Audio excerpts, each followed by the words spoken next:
essentially underpin a lot of the conversation we're going to have tonight.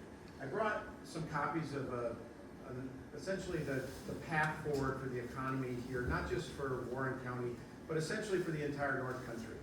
Because the one thing we all share is the fact that the majority of the North Country is either entirely, or in the case of Warren County, the majority in the Adirondack Park.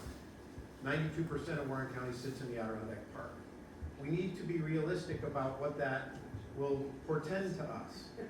The days of us attracting industry that was here before, that's not realistic. And we can't pine for it because it is just wasted energy. But the economy of the North Country actually is healthy and it is diversifying. And quite honestly, this community is one of the bright stars of that. I think sometimes it's easy to lose track of that. We get involved in the noise that's happening around day-to-day issues, and we lose sight of not only how our own community is growing, as Mindy mentioned, but how does that relate to that around us? So let me put this in perspective. The economy of the North has always been dominated by people coming here from other places. Between 1 out of 3 and 1 out of $2 for the history, as long as economic data has been collected and long before the park was formed, in this area was someone who did not live here. That's no different now. I don't think it will be any different in the future. We need to build around that. There is an interest in people being here, whether it's for one night, for one weekend, for one season, or essentially as a second home. That is a fundamental tenet that ties us all together in the North Country, but we cannot be solely dependent on it. And one of the challenges we have is to figure out how can we diversify that so that we not only make that industry robust, it should pay a living wage, it should be more profitable to be involved in the industries that are associated with experience and tourism. But we also need to figure out what else can go on here. The second largest component of every economy north of, say, exit 18 on the Northway is that some form of public money is involved in the next third. It's typically dominated by healthcare. In Warren County, we have one of the greatest concentration of healthcare assets that exist in certainly in northern New York, and certainly in this entire region. There is no large hospital north of Glens Falls Hospital that serves an area as large as New Jersey. That's important that we have those assets, that we have Hudson Headwaters, that we have many other components of not only healthcare but the not-for-profit world. The municipalities and the schools are significant employers and components of our economy. So if you put that together with tourism, that represents 2/3 of the economy. The next third is up to us. And quite honestly, I think we look at it sometimes unrealistically. I built a factory in Glens Falls in 2014. It's how I met Chuck. I came here to start a company called Just Water. I'm probably the last person in this area to build a production facility of any large scale. And I know how difficult it was to do, and I did it on the other side of the blue line. That's not going to be our answer. There's certainly small craft things that we can support. But the things that are really available to us are things like protecting our natural resources and creating industry out of that. I spent a lot of time talking to people about how we can do that with fresh water and other natural resources. That's not at odds with us being in the park. It's a knowledge-based industry and is completely aligned with the experience that we have living here. It's non-impactful. The other thing is people who can do whatever that is that they do and choose to do it here. You have people in this crowd and you have neighbors that are already doing this today. They could take their craft, maybe they're a financier, maybe they work in the creative economy. Could be any number of things, but they need a couple of things. They need housing, they need a broadband connection to the rest of the world, and they need a place that will allow them to come. If we add those things together with what we have the pieces to build a robust economy. And I'd like to tell you that you are not at starting point. 10 years ago, the city of Glens Falls was the very first recipient of the state of New York's Downtown Revitalization Award. Chuck and I were there when Ed Bartholomew launched that entire thing. We were the first $10 million investment, and the idea was the state would make an investment like that, and then it would produce a follow-on investment of other development. It's just now coming to be. If you go to Glens Falls now, you would certainly see that it looks very different than it did a few years ago. We just opened our 18th restaurant in downtown Glens Falls. But that $10 million did not turn into return that was instantaneous. It took considered effort, consistent effort, and constancy of purpose. There were many people who said, especially during COVID, this is never going to happen. Why the hell are you continuing to go down? It's not bullshit. I can tell you now that there's $51 million worth of outside investment in Glens Falls that has come, but it took some time for that to develop. Now, I would like to put what's happening in your community in perspective. I was one of the people who was a big advocate for building infrastructure here that would allow for you to chart a path into tomorrow's economy. You know that you were trapped, where you could not build a building here, you could not expand an existing building, you had a business, you really had no opportunity to do anything, even modestly, to expand it. Because your facilities were likely out of compliance with current codes, you were probably too close to the Hudson River, your septic system was probably completely maxed out. We needed a wastewater system here, and after 5 tries, it was finally formed. Some of you may not have been fans of that. I was an unequivocal fan of that. That $8 million investment, and believe me, it was a tortured path to get there. You all lived it with us. That $8 million investment went through a series of things that challenged it, just like the DRI in Glens Falls, where people said, you know what, I'm not sure this is ever going to happen, and I'm not sure I really believe in this. Okay, we had to go to the county, and we had to go ask them to support this as a regional initiative for the very first time, spending occupancy tax dollars on infrastructure that would benefit not only this community, but the entire region. We made that case successfully. The county stepped in and said, we will back whatever the shortfall is in the funding to make sure this gets done. Now, since that point, and construction has started, you're going to hear from some of the people who've come to expand on the potential that's here. And they're doing that on the back of the state's more than $25 million investment in the new Ski Bowl Lodge and associated attractions. If you put together just the things that have been purchased and advanced in North Creek since the sewer was actually established, and if you include the ski bowl in that, which is by far the largest single investment, you already have the same amount of investment that Glens Falls took 11 years to develop with its investment in its downtown. Now think about that. Glens Falls is the largest municipality north of Saratoga until you get to Plattsburgh. That town, with a very involved group of people trying to make this happen, it took them 10 years to develop $50 million worth of investment. It took you 8 months. Your problem is not the sewer. Your problem is not the town versus ORDA. You don't have a problem.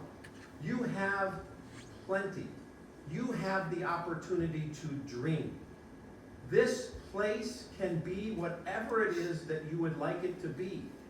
And we should spend our time trying to figure out how to chart the very best possible future for this place. One that has a stable school with a population that is at least flat, if not growing. One that can attract young families and make our median age at least stabilize, if not come down. One that will bring people with ideas. One that will help us bring more soccer coaches and t-ball coaches and scout leaders. They're waiting to come. We have to decide what kind of community we want to build. Who do we want to be here? What kind of skills would we like to attract? We have the opportunity to do that right now because we not only have a wastewater system, but we have forward momentum. And you will hear from many of those people directly, so it's not me making this up. But I can tell you it's spectacular. I can tell you that it matters not only to your community, but it matters to Warren County, it matters to the entire region. I can tell you that you are a model for how other communities should look at their current state and figure out how to do something about it. But you can lose track of that here. You can certainly, I know I've sat in a lot of meetings here, where our gaze was unfortunately down at our shoes. We're used to figuring out how bad is it? Is this even possible? And meanwhile, while we were looking at our shoes sometimes, out there on the horizon, an enormous opportunity opened up in front of us. There is not a community in northern New York that has seen the level of investment that this community has seen in the last 8 months. Not Lake Placid, not Glens Falls, not Queensbury, not Plattsburgh. You can go down the entire list. That puts you in the center of the epicenter of what comes next. How do we do this successfully in a place like the park? How do we do this in collaboration with our partners? The state is always going to be our partner, whether we want them to be or not. Because the single largest asset in this region is the tourism assets that have been designated by the state to be a part of the park. If you look at the economic impact of the collection of ORDA's resources, they will always be the single largest engine. So we've got to get to the place where we recognize them, not just as their history, which is rich, not just as what happened in the last 5 years or even the last 5 weeks, but what's going to happen over the next 10 or 20 years. How do we take the investment that's been making, the state is making with them, and leverage it for maximum benefit here? That doesn't, I don't want to get into all the details because honestly we can, in any construction project I've ever been involved in, there's always stuff. You know, there's contractors who are looking for, you know, change orders, and you know, there's people who are trying to manage it to make sure that they don't have to pay anything to the contractor, and there's, you know, fights with the municipality. That goes on 100% every time there's a project of note going on. That is not the news. That's just noise. The news is the fact that you are literally sitting in the place of greatest investment in northern New York. And tonight, I'd like you to meet some of the players. Chuck and I have asked some of them, together with Mindy, to come just to be present, to make sure that you can see them. And some of them aren't here, but you know them. RevRail is employing nearly 50 people. Their business has quietly become one of the largest employers outside of Glens Falls and Queensbury and Warren County. The weekender, you know, crowd that is redoing the Phoenix Hotel has taken a moribund property and literally within months of when there was a wastewater system promised, invested millions of dollars to not only make that an asset that will be great for tourists, but an asset that will be another tool for us as residents. Someone who has done this successfully in other places in the park sees this as one of the bright places to continue to put their money. And David Cronheim and his group will tell you a little bit about some of their plans and some of the things they've already invested in here. Now think about that. There are people with millions of dollars to put in play, and they're putting it in play here because they believe in the future of this place. I cannot think of a brighter story to tell in all of Warren County than this one. And sometimes when I walk into Stewart's, I would think that I'm not here. We keep blaming this on Stewart's. It's not their fault. It's just where we go to complain. But I got to tell you, we got a lot more to be happy about than to complain about. And here's what I would ask each one of you to do. Chuck's going to talk about this. I want to share with you plenty of numbers. We can talk about it during the panel. But that $50 million worth of investment is not done. I think there's more to be had, and we have to decide what we want and what we don't want. That tax benefit that will come from already what's been established is several $100,000 worth of annual long-term tax income that's going to come to this area, that's going to give you resources to do things you've only ever dreamed of doing. Those are facts. I think the possibility is still out there to figure out what do we do with this newfound opportunity. And here's what I would challenge you to do. Raise your gaze. Be proud. This place is not some place to complain about. This place is some place to celebrate. This is an opportunity that we have waited all our lives for. I know that I've been proud to be a part of it from afar. I don't even live here. I only live here for, 26 days a year when I come skiing. Okay, but I'm proud to be a part of this place in whatever small way I can. Because I think we have the opportunity to do something here that is different than what everyone has always imagined. This idea that development challenges the park, challenges the values of our place, represents a threat. It doesn't have to be that way. I don't think any of the things that have shown up so far are anything but additive to the texture of this town. You can be the judge for yourself, but I got to tell you, we're better if that Phoenix Hotel is open. I think we're better for having people like David Cronheim take other moribund or empty properties and figure out how to create something out of them that we need. And I definitely think we're better with a larger tax base and more jobs. And I don't think any of this put at odds or put at risk our position environmentally with the park or the natural resources that fuel it all. They're completely aligned. You should be proud. When you go home tonight, you should be a proud resident of this area. And you should think about what is it that I can do with this opportunity that I never really thought about before. Chuck.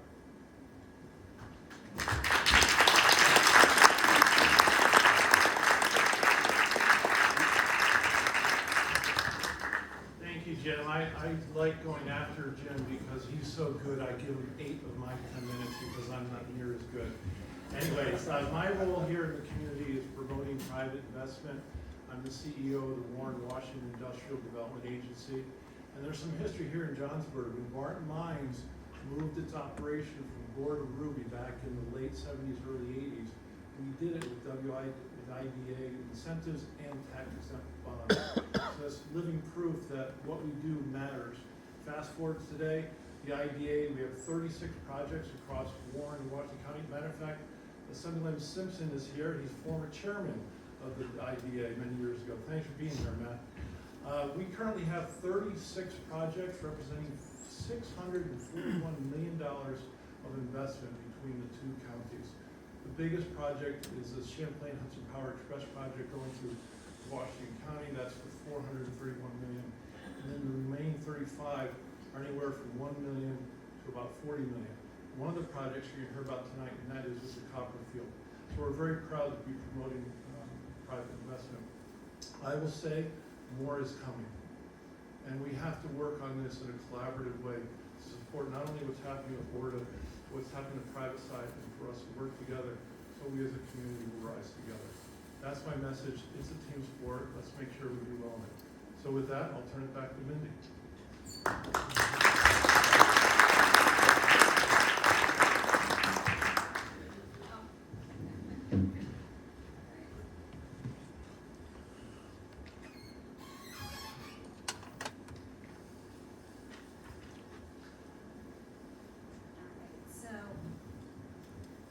Next up, we are going to hear from Keir Weimer, who is still in Colorado, but he is joining us by Zoom. And before we start to hear from our developers, just want to share, I had a little get-together with a local author and historian that is Glenn Pearsall, and he provided me with, I talked to him about, and I really would like to offer just a little piece of perspective, a look back at Johnsburg and the economy, like what built it here. And so he provided the following, so I give him great credit for that. I thought we hit the nail on the head. Johnsburg was not settled until after the American Revolution. Like most early towns in the Adirondacks, its first industry was little more than subsistence farming. Johnsburg was unique in one aspect, however. The owner of most of the land was an entrepreneurial individual named John Thurman, a merchant from New York City. Thurman not only sought to have his lands in the wilderness be settled, but he also introduced early industry to the region. He built a sawmill, a grist mill, a potash facility, and even a distillery of rye whiskey. And in 1797, he converted his woolen mill to a calico printing mill, which was the first in New York State and the 7th in the United States. When he died in 1809 at age 77, so closely associated was he with his extensive holdings that without his dynamic administration, all but the sawmill and the grist mill closed shortly after his death.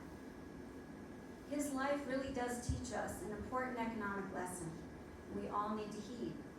You need a person or persons of energy and vision to lead economic growth, a spark plug, if you will. They can mobilize a community and take advantage of economic opportunities as they present themselves. The speakers you'll hear from tonight, I believe, could just be a part of that collective spark plug for Johnsburg. So I'll turn it over to Keir.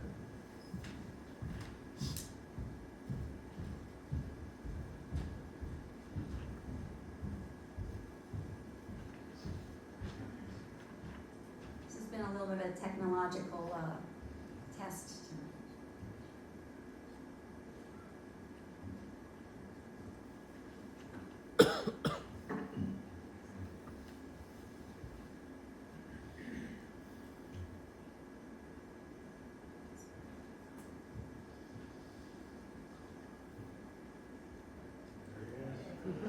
Hey, hi Keir.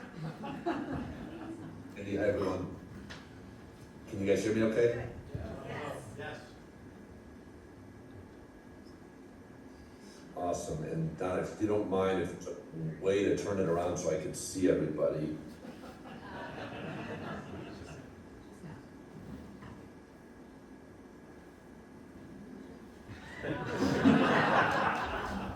Awesome, great. Hi everyone.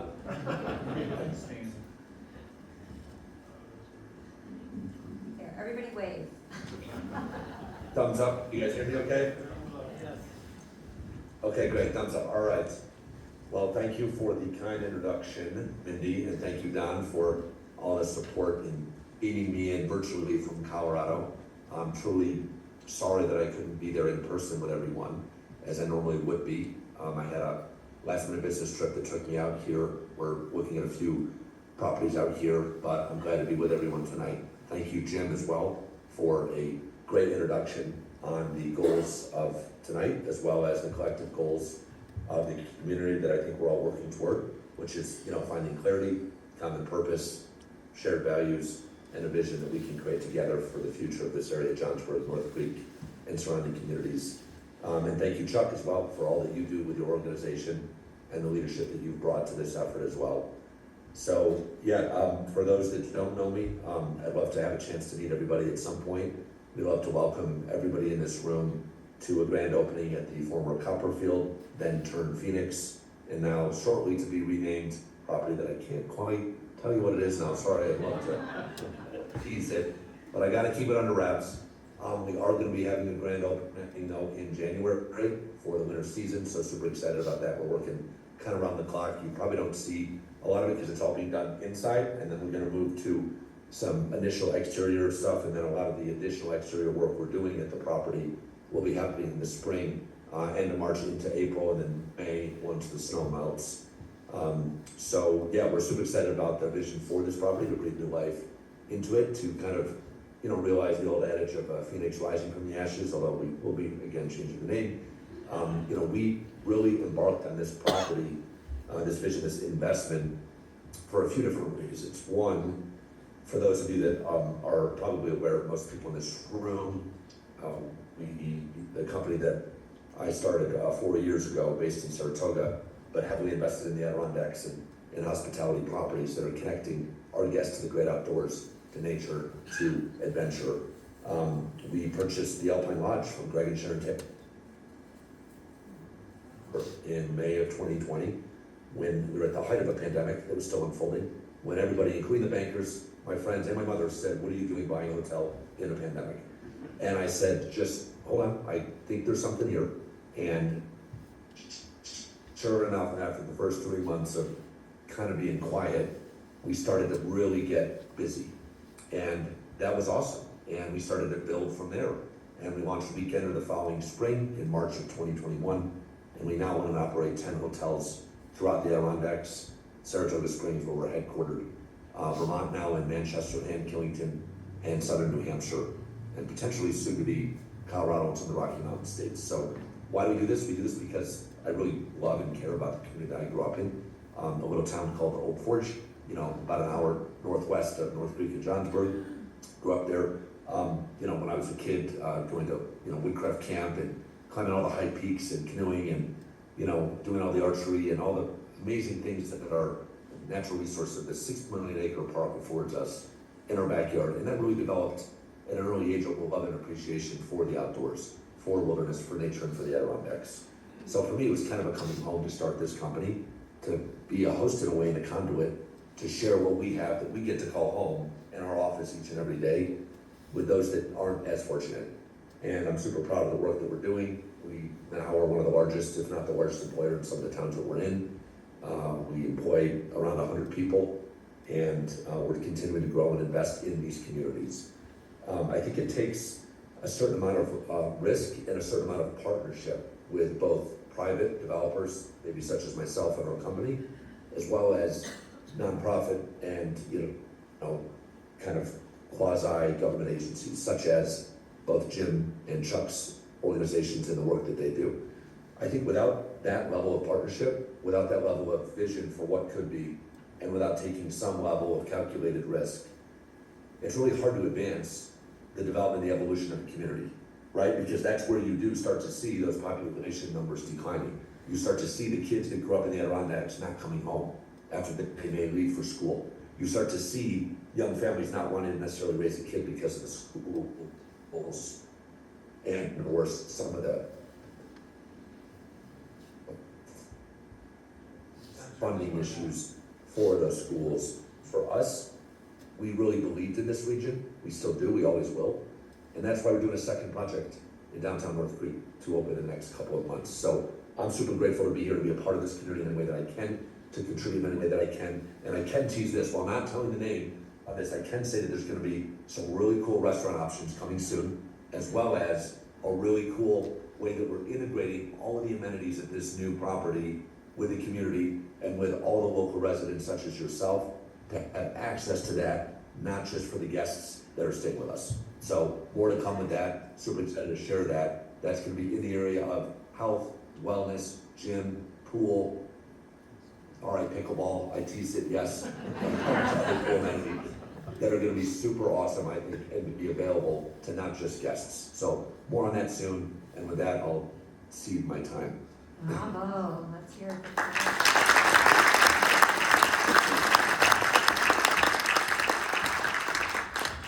Here, we're gonna send you back up again with Don. Okay, Thank you put me so back in much. the club. Yes.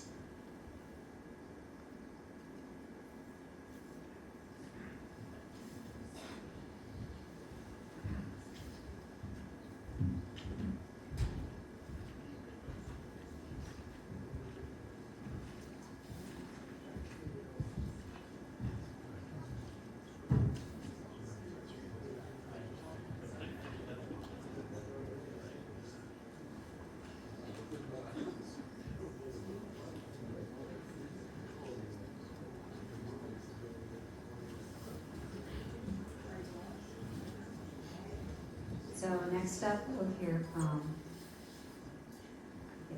Bone? Oh, surprise. We're up next.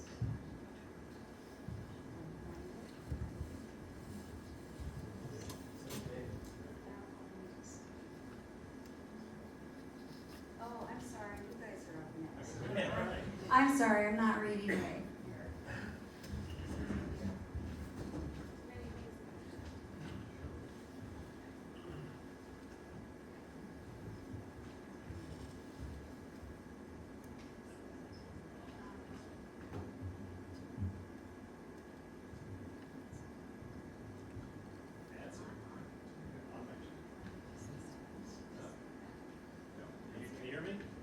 Yeah, I brought it. I'm loud. Oh, okay, hang on. My wife tells me I'm loud now, so. All right, there we go. Good stuff. All right, do you want to run the slides for us? Okay. My name is David Cronheim. Thank you so much for the introduction, Mindy, and to Jim and Chuck. That was great. I am a skier, and I love North Creek. I've been coming here most of my life. Sorry, I'm trying to speak it.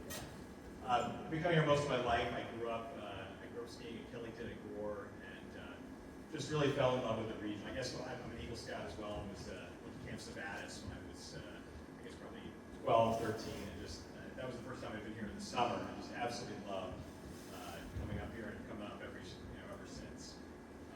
Went to Cornell for undergrad from law school, and when I was there, I was the president of the ski club. It was the first time I really had the opportunity to realize how close the Adirondacks and Gore are to a whole lot more people than, say, Vermont or New Hampshire. And so, for me, it was sort of a natural extension that we had the opportunity when the sewer, thank you, there we go. There we go, that's a little bit better, thank you. For me, you know, was fortunate enough when I was in law school to sort of pay for my ski habit by becoming a ski writer. And at the time, I was the North American correspondent for a ski website that was based in the UK. And I got the opportunity to ski all over Europe on someone else's dime, which was fantastic. That was a great way to do that. And so I really became enthralled with the concept of the interconnectivity between ski areas and the towns in which they reside. And I think that's something that has always drawn me to North Creek. You know, we'll talk a little about it. Let's throw a slide or two up here. There we go. Go to the next one. There we go. And so, you know, one of the things that's interesting is that, you know, Americans have kind of have discovered this as well, right? There's been a huge increase in the number of skiers who are going over to ski in Europe. In part, I think that, you know, there are many reasons, but I think the main driver of that is the experience. The idea that when you ski there, the ability to stay in a town instead of maybe staying on a condo somewhere on a mountain that has no character. You know, for me, these are all things that really drew me to North Creek, and I think draw a lot of people to North Creek. I wish more people, you know, didn't turn left and kept going, you know, when they were on 28. But I think that's what the new Ski Bowl Lodge will do. I think you're going to get a lot more people who park there. The center of gravity has shifted, I think, towards you know, towards the town, and that's really a great thing. So we'll go to the next one there. You know, I say this to my staff all the time, but like historic ski towns don't grow on trees, and I think that's something that this is just the story of North Creek is incredible. I don't know if any of you ever saw the Depot Museum exhibition they had this winter, but it was absolutely incredible, and I wish more people had seen that.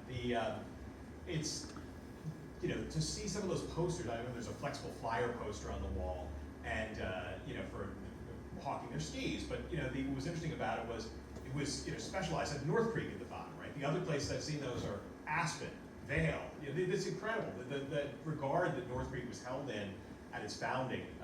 You know, I had Darren pull these two pictures for me because the one if you can kind of see the picture on the left, that's actually Sun Valley in Idaho, and on the right there, that's obviously North Creek. But they're showing the same thing: people getting off a train. You can't see the train in the Sun Valley picture, but getting off a train and going to ski. Right. This is the interconnectivity between the public transit and the mountain, between the town and the mountain. That's something that North Creek has in spades. Lake Placid doesn't have it. North Creek does. We'll go next slide. Thank you. Yeah. You know, I think that's the thing that North Creek has in spades that really makes it really an exciting place to be. I threw this is Breckenridge out in Colorado, just as an example. But you can see, you know, this is their trail map. If you look at the bottom center there, you'll see that's the town of Breckenridge. Another great historic ski town. This is, for many years, I'm not sure if this is still the case, but Breckenridge was the most popular ski area in America, even more popular than Vail or Beaver Creek or any of the other, you know, massive epic resorts out west. And what did Breckenridge have that Vail doesn't have? It's got a town, right? There's a wonderful historic ski town. They're actually a mining town that's turned into a ski town that pulls people in. And I think that was you know, the fact that Breckenridge was the most popular ski resort in America was a testament to the fact that people wanted something that was authentic. You know, I'm not a huge Vail fan because I don't really love the sort of mock Tyrolean. I don't think that really, you know, that may be fine somewhere else, but I don't think that really speaks to their community or to what they're all about, or their history, or their values. Next one. Here's another example. This is, you know, I said I was lucky enough to ski a lot in Europe on someone else's dime, and this is a resort in Austria. I pulled this one. This is a pretty typical kind of setup. There are the ski resorts. It's even kind of hard if you ski there to figure out what ski resort you're in, or what it would be called, because the ski resorts sometimes are so massive. They span from town to town. And what's interesting is the way that the ski resorts there developed.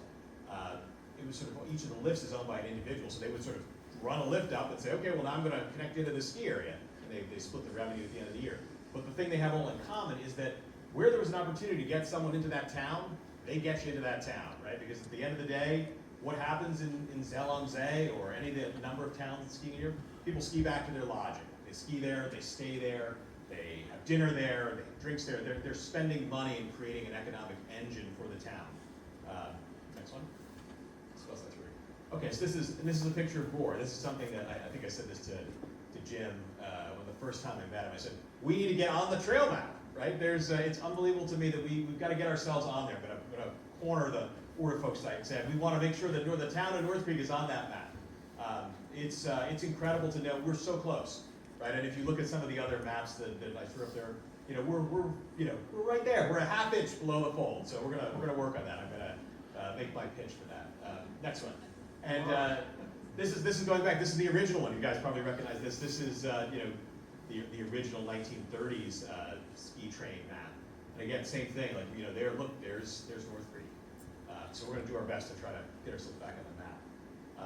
And I think again, connectivity. This is something that as a community, I hope that you'll continue to support. I think the ability for people to get into town is really, really important. This is actually the skier bridge at Bel Air, so we can bridge over a road if we need to. I'm not picking on you, I promise. I love you guys, absolutely. I love you. But that is a bridge that Bel Air got, so just saying. They got the gondola, we should get the skier bridge. Okay, so that's to even up the score. No, but all kidding aside, I know I've seen the traffic studies for perhaps a circle by 28. The ability for people to walk into the town is so important. That foot traffic is what's going to create the life and the energy that I think will drive so many people to being here. Gore, in my opinion, has two things that are, Gore and North Creek have two things that are really special or unique that really are an asset. One, it's a lot closer to anybody who's coming from downstate or even coming from farther west. I was on a chairlift last year with a whole bunch of guys at a bachelor party from Ottawa. I was like, okay, I guess that is the closest big skiing to Ottawa. So that's one, right? We're a lot closer. So we have the ability to pull people in because they have to drive farther to go somewhere else. And two, obviously, is the town, right?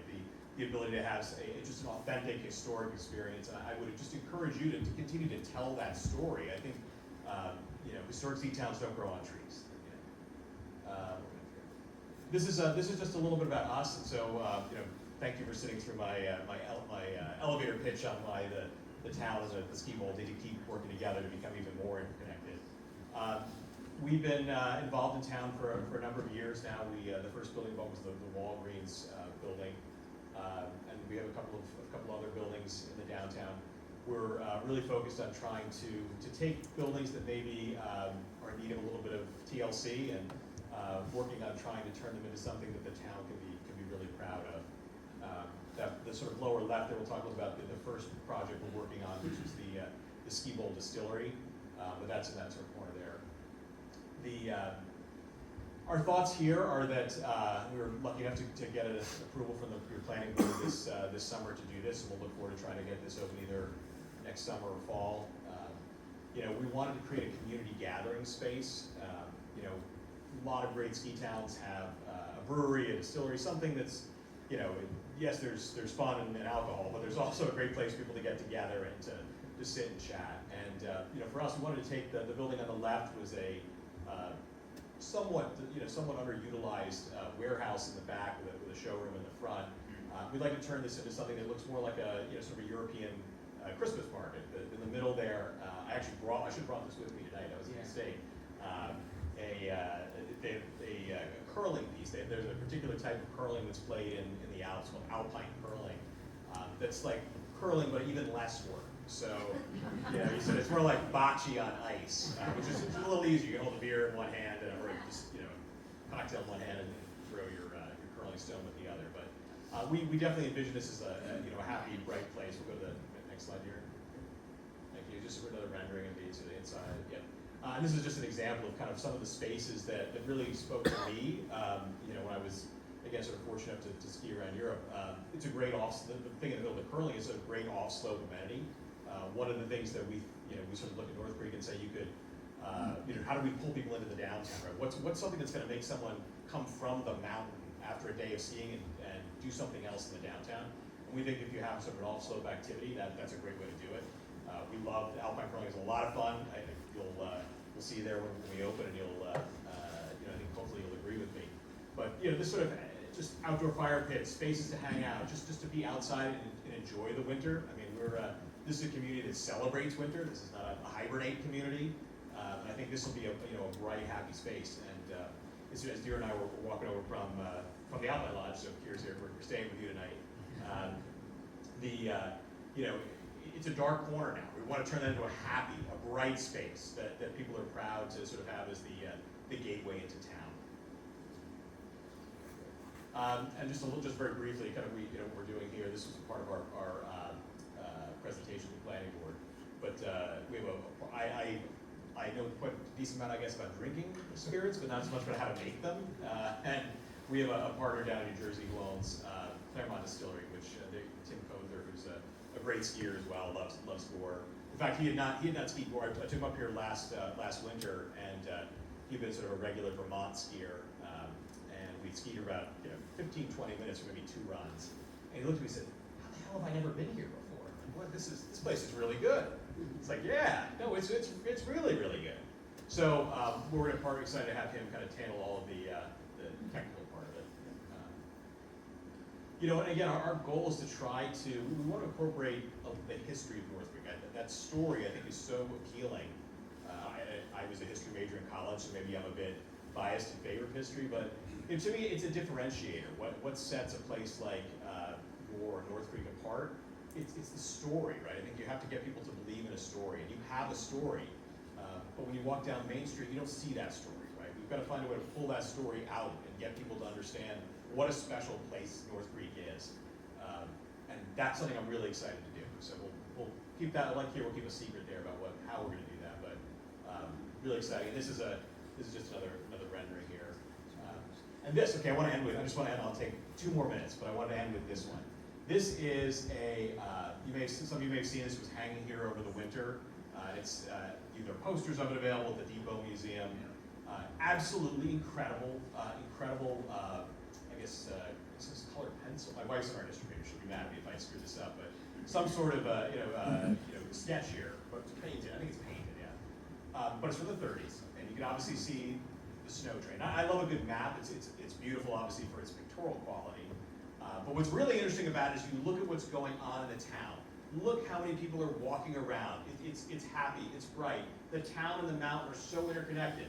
If you look up the upper left, all the road tows taking you up there. Where we are the distillery is on Hudson Street. You can see there's a line of people. It's all the way on the left side of the photo, the thing there. What are they doing? They're all carrying their skis from the town to go skiing at Gore. That's incredible. And I think that, to me, I have this hanging in my office. Deeren actually has, I got him a copy to me. In fairness, he's sucking up to his boss and has it in his office too. But it's a great picture because it shows the life and the energy that this town had in the 1930s. And I think this is my North Star, right? Is that what we're trying to do is to help, to be a small part of seeing this come back to life. To see all the energy and the excitement and the smiles and people walking over to the ski area. So thank you for letting us be a part of your town. We're so happy to be here. I know I'm a downstater and maybe one day hopefully be an adopted son, but I love it here. I just absolutely love it. And I think there's so many people like me who maybe haven't found out about North Creek yet. That's our job, to get that support and bring more and more people up here to understand what a wonderful place it is. So thank you very much.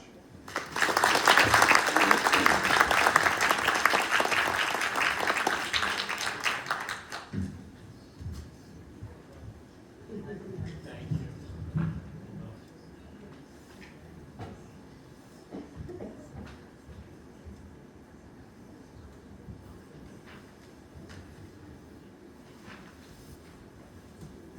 That's some positive energy, huh?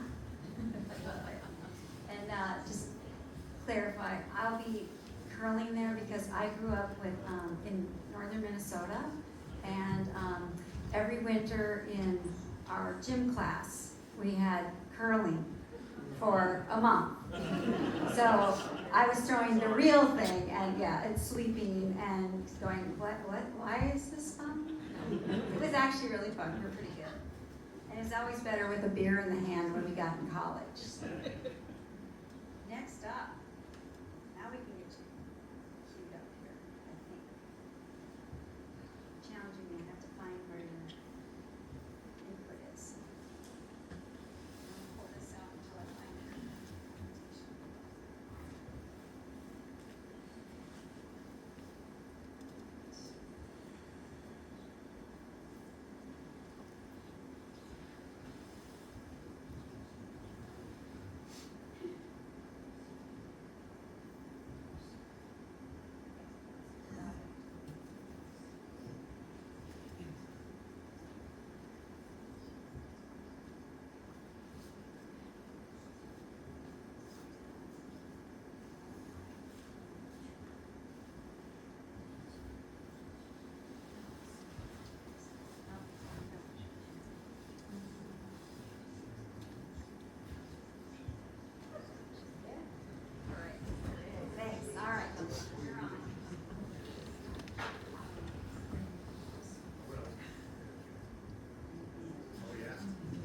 All right, hello there, everybody.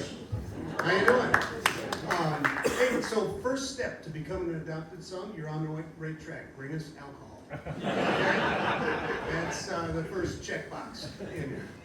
And as far as you, Mindy, and your curling, I still remember the day. None of you in this room know this, but Mindy does because she was there. I've never seen anyone change the spark plug on a snowmobile quicker. We were riding snowmobiles many years ago at a place where we weren't supposed to be, and I won't expand on that. But my snowmobile blew a plug, and somebody was coming, and I was in a panic, and Mindy came and threw me out of the way, and reached out and changed the spark plug in that snowmobile of mine, and started it back up, and said, "There, go, go, go," and off we went. So it was fantastic, man. So far, what great presentations. That is very exciting. I've got some slides to share. A couple of them are duplicated, but I don't have the bridge slide. I didn't think to bring that one. But there was a map. I did want to talk about how close we are to town and how our new lodge. And we'll get to the new lodge, but we'll get and how that is going to tie the town together. So I'm glad, and we've never even met, and we're thinking the same way. So that's fantastic. So before we get to the nuts and bolts, here I just want to give you an update of what we're up to. So we started making snow this week. Yeah. And not only, right, are we making snow up on, I'll call it the main mountain. We're up on Showcase, Sleeping Bear, Tahaws, Ruby Run, and in the Saddle area currently. But we also started this week on Moxham. So we're in the ski bowl. We've not made snow that early. We made snow that early on the Nordic stuff of the ski bowl, but we've not made snow that early on the Alpine part. That's a concerted effort on our part to get that ski bowl open for alpine skiing as early as the weather allows, right? So that we can do that. So that we can say that we're open, so that we can say that our new lodge is open and people can come there and be able to access downtown North Creek or the greater town of Johnsburg. So we are excited, our staff are excited to do that. Want to update you all on some improvement projects that we've done for this winter. We've replaced lift 10, also known as our top ridge lift.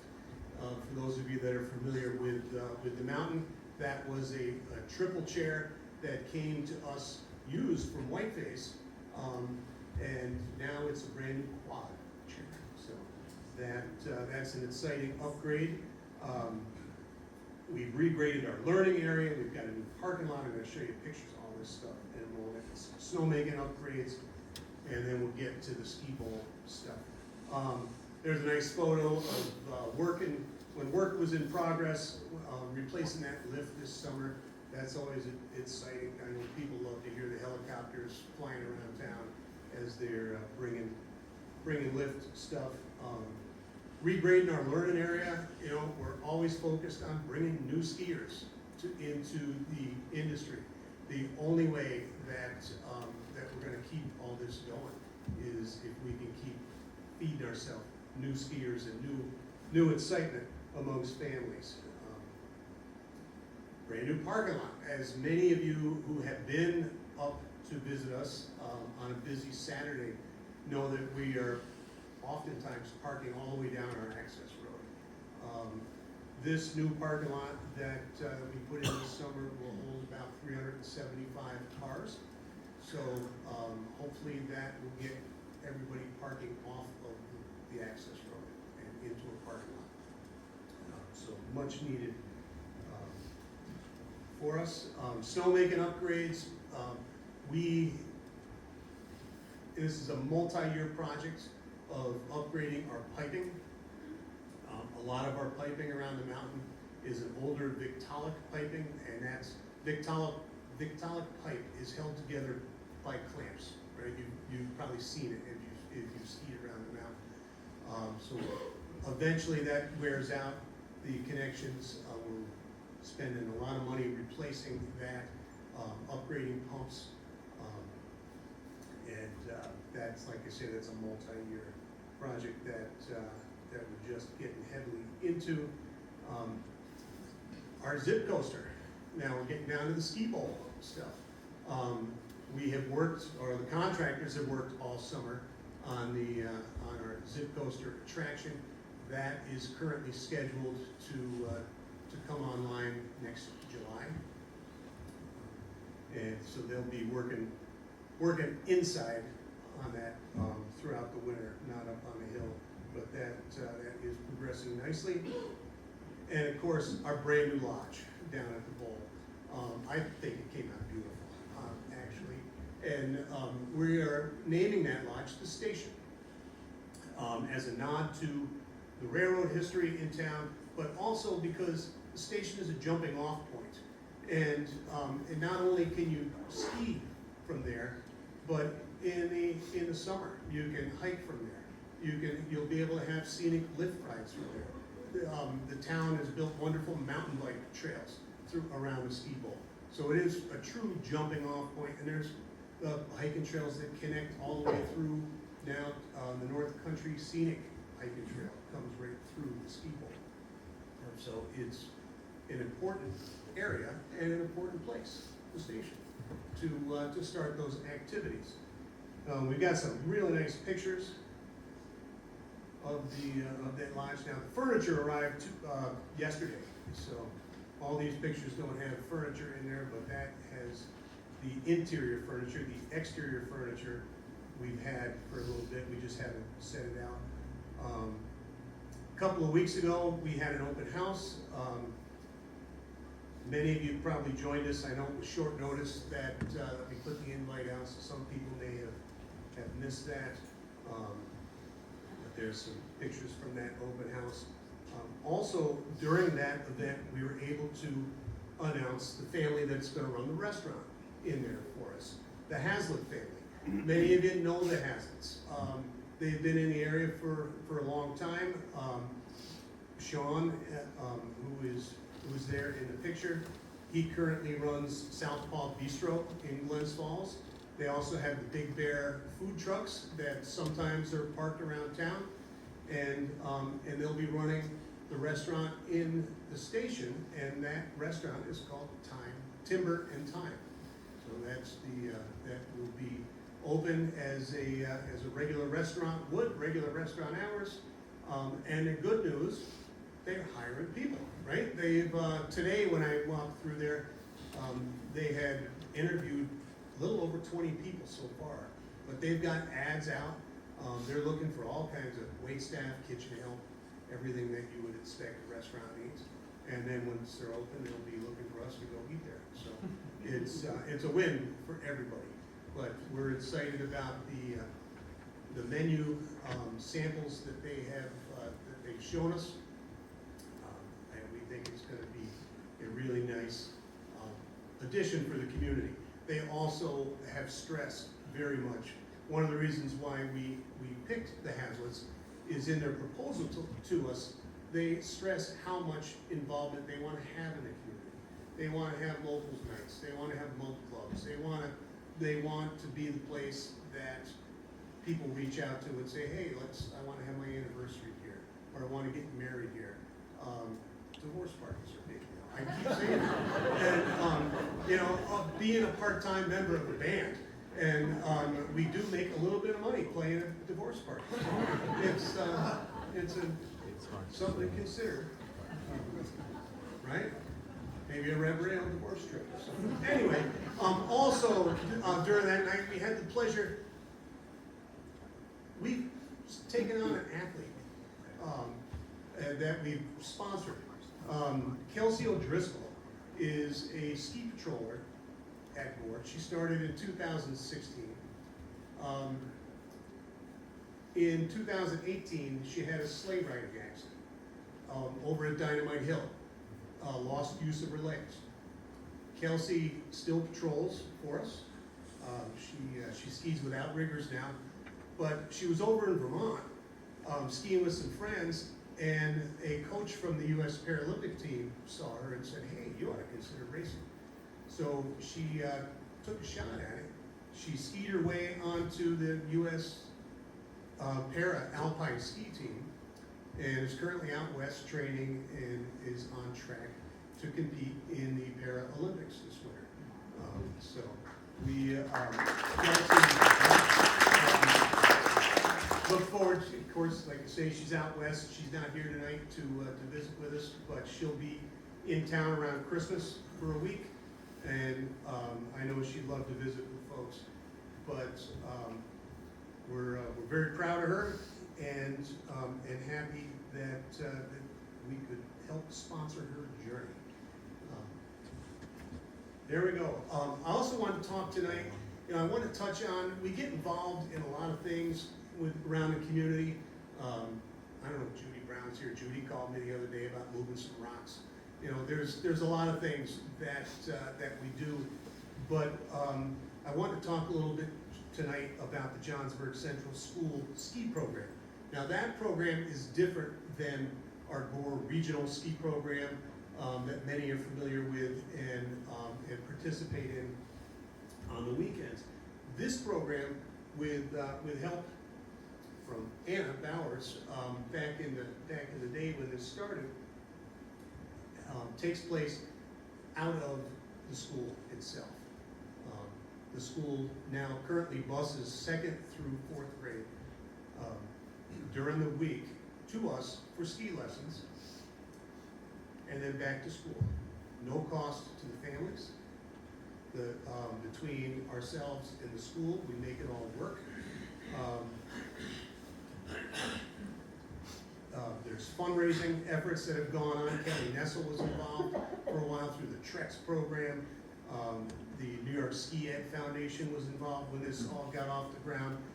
But it's an example of a community program where folks have come together and been successful. This year, it will be our 6th year of the program. There's going to be 44 students total coming during the week. Keep jumping slides there. Adirondack All Season Outfitters has helped outfit kids who need helmets and equipment.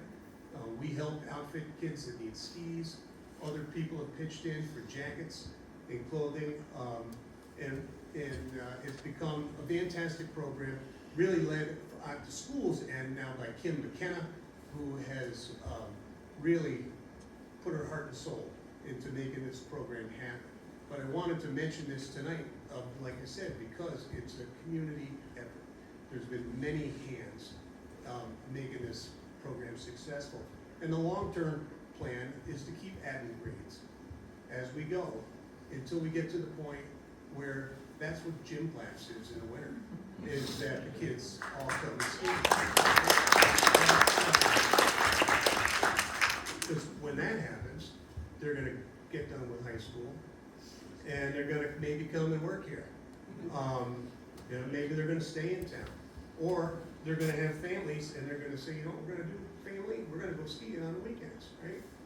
It all works out. A couple other highlights that are going on. I mentioned the Gore Regional Ski Program. That still happens on the weekends.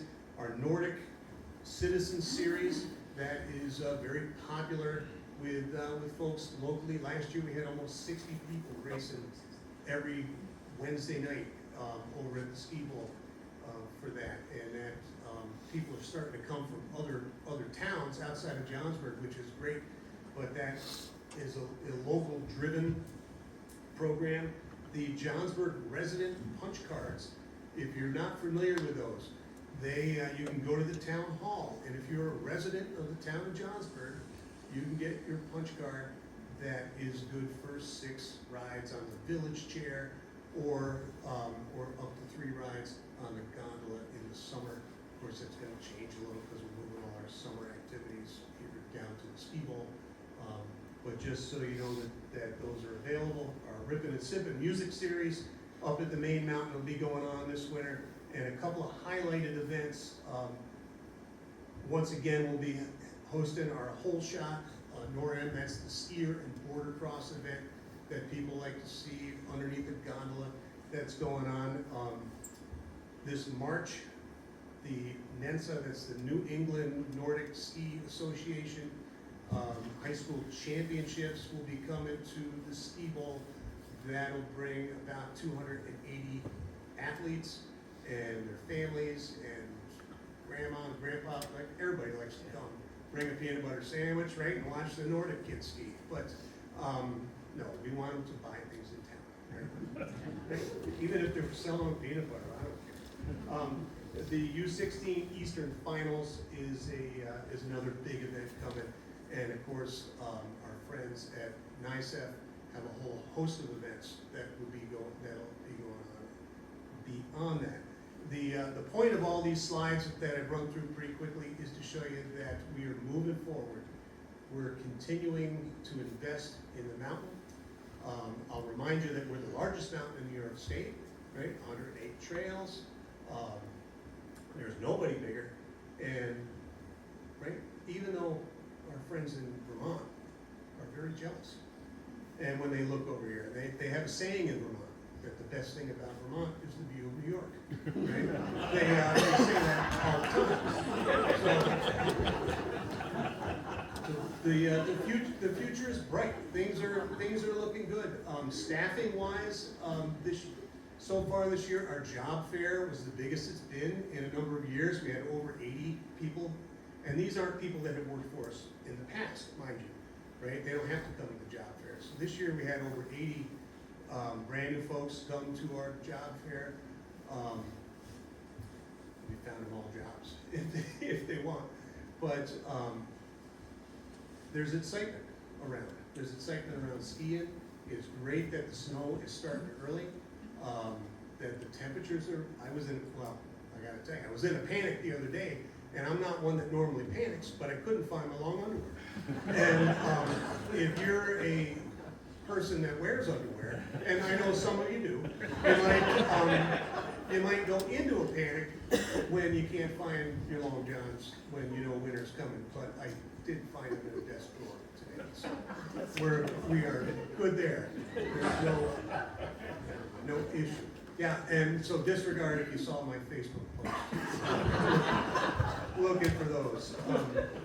But it's gonna be a good winter. We've got excitement. We're gonna continue to invest in Gore Mountain and this area. We've dreamt for a long time that what's gonna happen. A lot of people in this room can say, oh, I remember what Elliot Monter said he was going to do a bunch of stuff. I was one of the last bartenders at the American Hotel when Elliot bought it. True story. And I said, you're not going to tear this hotel down, are you? And he said, no, just keep working.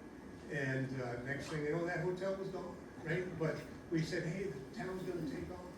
And we've seen other people come, but I believe we're here. I believe that it's finally time, and I know we don't always get along on every issue all the time, but we're making good headway, and we're going to get there. So I look forward to the winter. Look forward to seeing you all soon, and that's it for me. Thank you.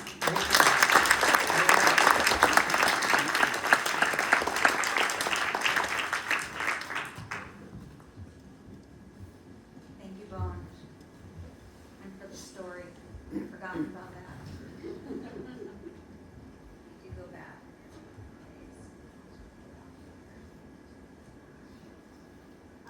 So we will move it along and hear from, Kim LaScala is here to share a little bit with us on RevRail. Several people have talked about RevRail tonight. So Kim's going to give us a little overview of things happening there. Just get back to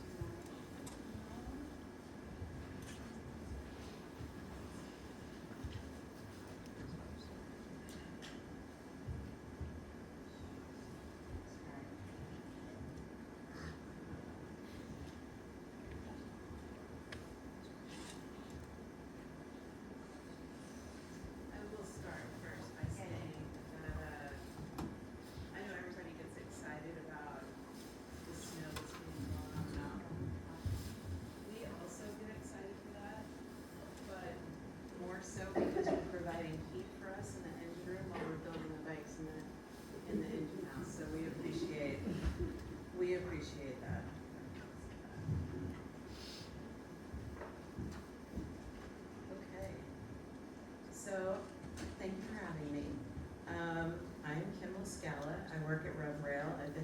about 6 years.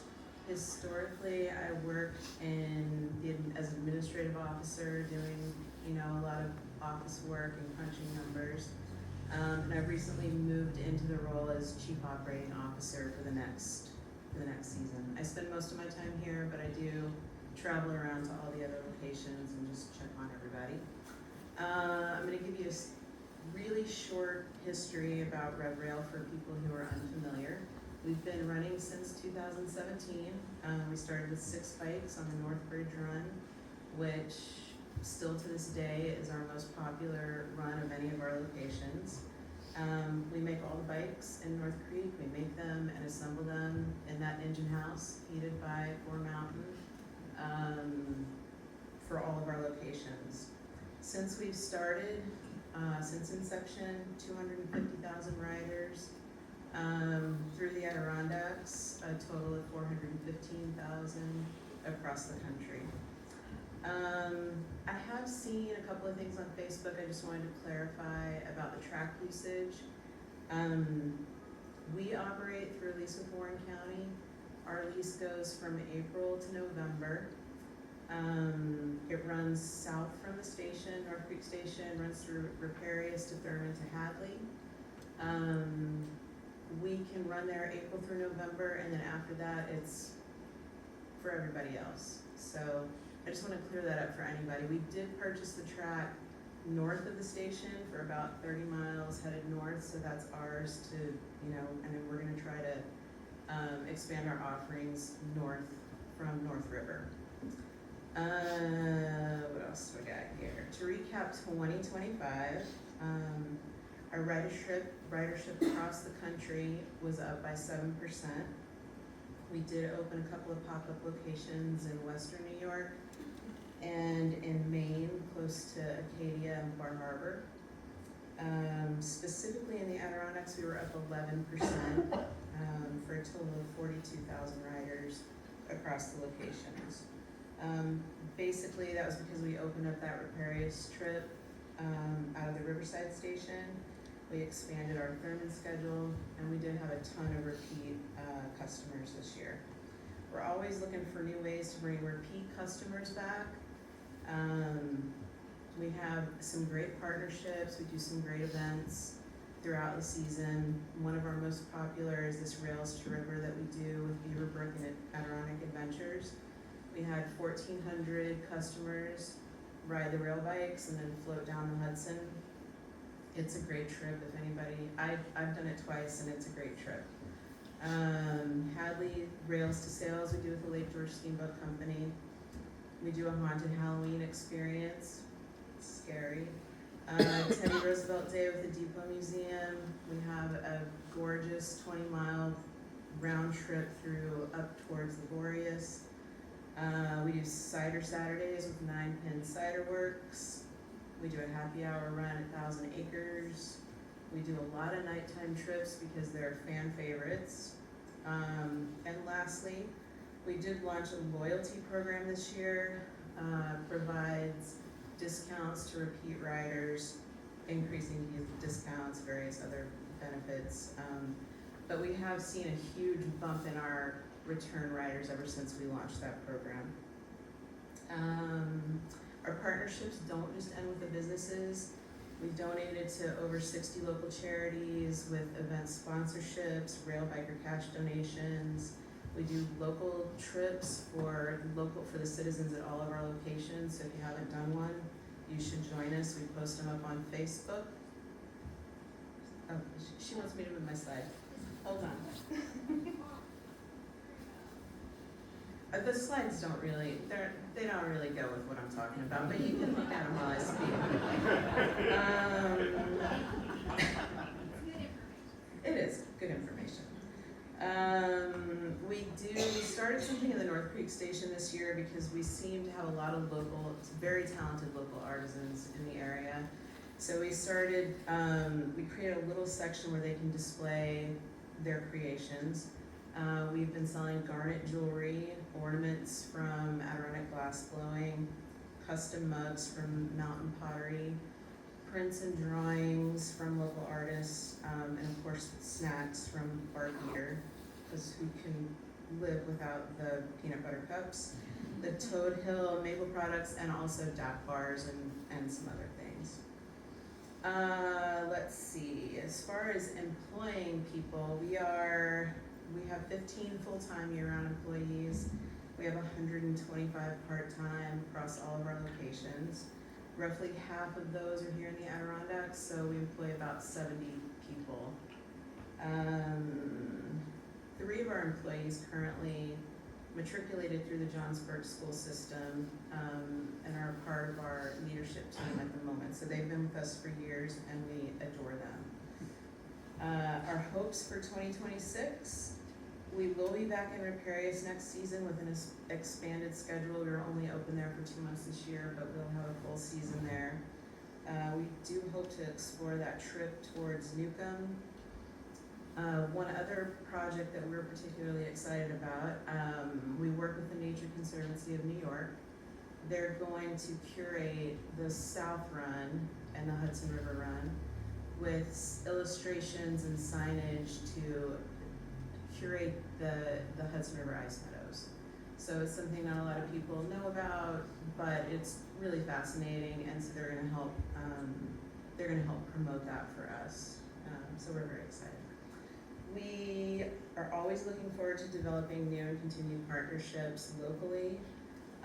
It seems like a really silly thing, but we did put up this really nice waterproof bulletin board outside the station this year instead of that old thing that was falling down.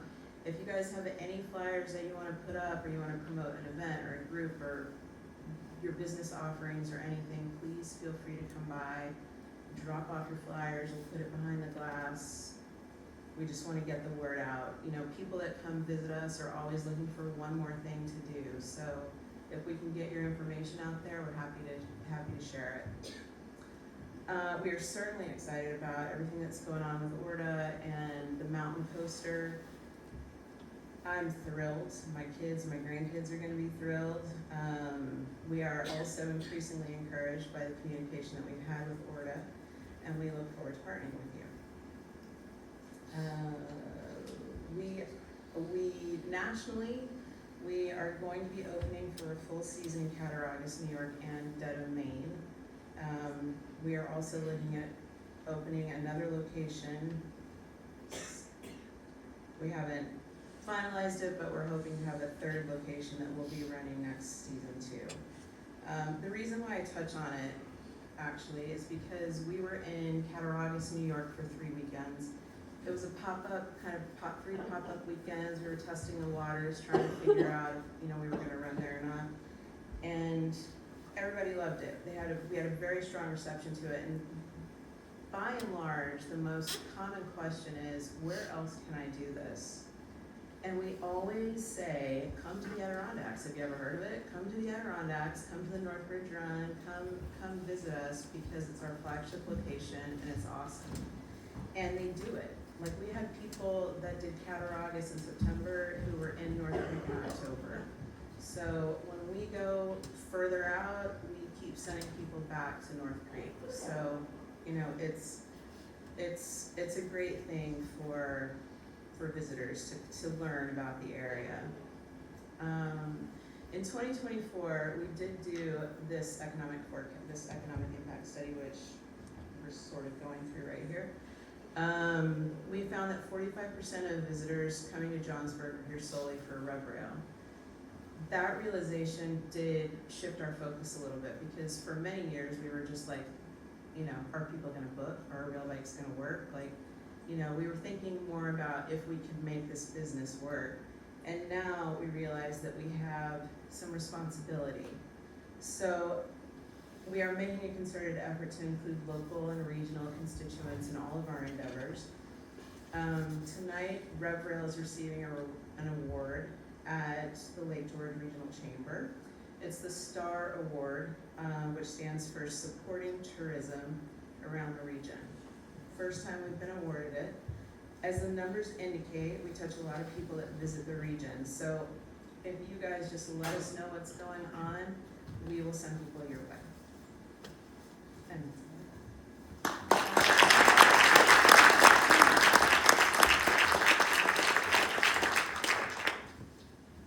Thank you, Kim.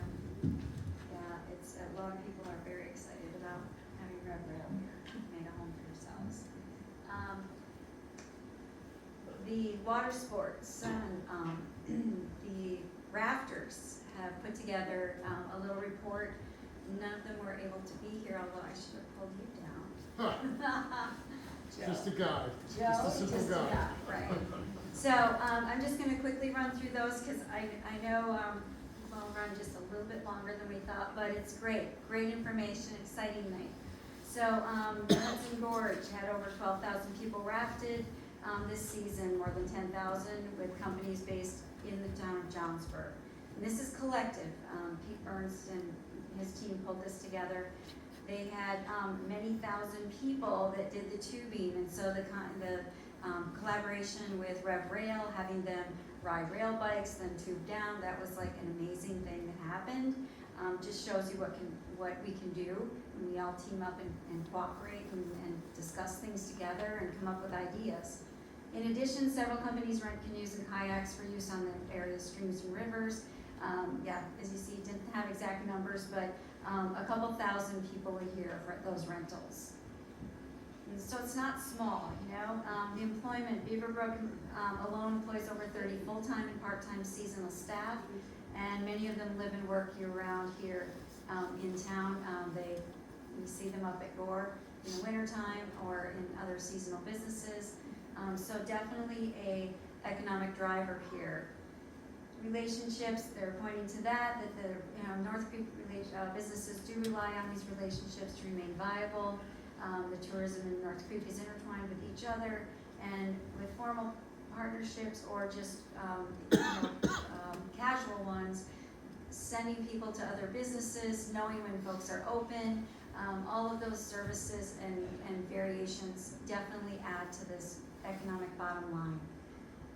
So that was the end of that. I'm going to actually just go back to slide 1. I'm going to call on our merchants. Actually, first of all, I'm going to have Jane and George come down, give us an update on that venture, and then we'll hear from our local merchants, business merchants. I've asked Deb Morris from Barkeater and Laurie, Arnheiter. Jake, you said you're not ready to speak. So anyway, they worked out a little bit, just a little bit of an update kind of from perspective of the merchants in town after hearing about all this cool stuff. And then we're going to put these great developer folks and the Warren County up at the table, and we are going to open up for some questions. So, thanks, Mindy. The floor is yours. Very nice. Well, for those who don't know it, the best rumor in town is true. The Loon will be taking over Basil's this winter, starting in a couple of weeks. This is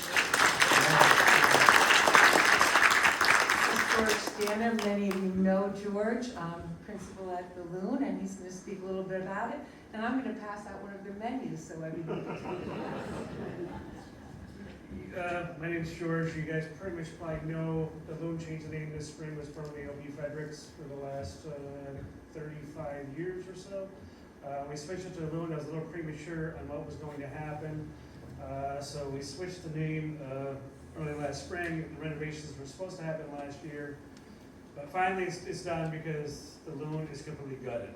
So I have to come over here because I have no other business because my place is empty. So I approached Jane, I think, what was it, September, and I said, hey, I have an idea.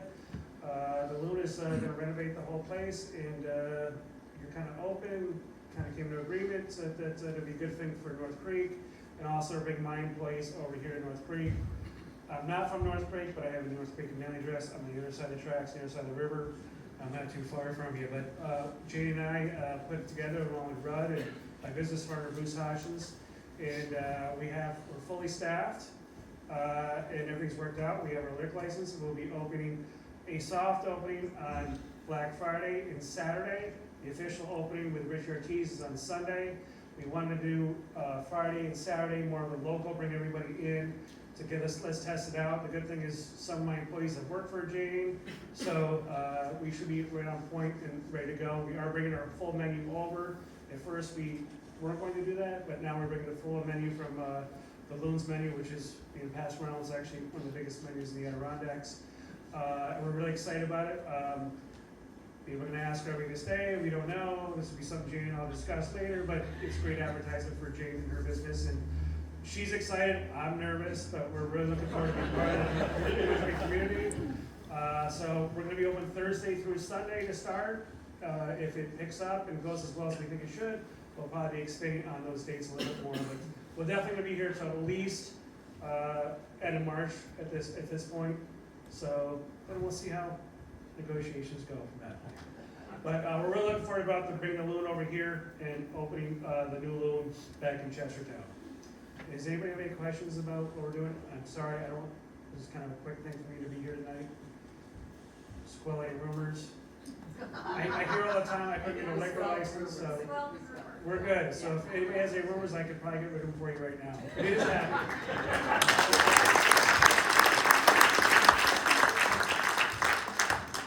If I can get Deb and Laurie to come down, let's have a couple of comments about from our local level of our merchants that operate here. And in the meantime, I'll have you gentlemen take a seat at the table, and then we'll start Q&A.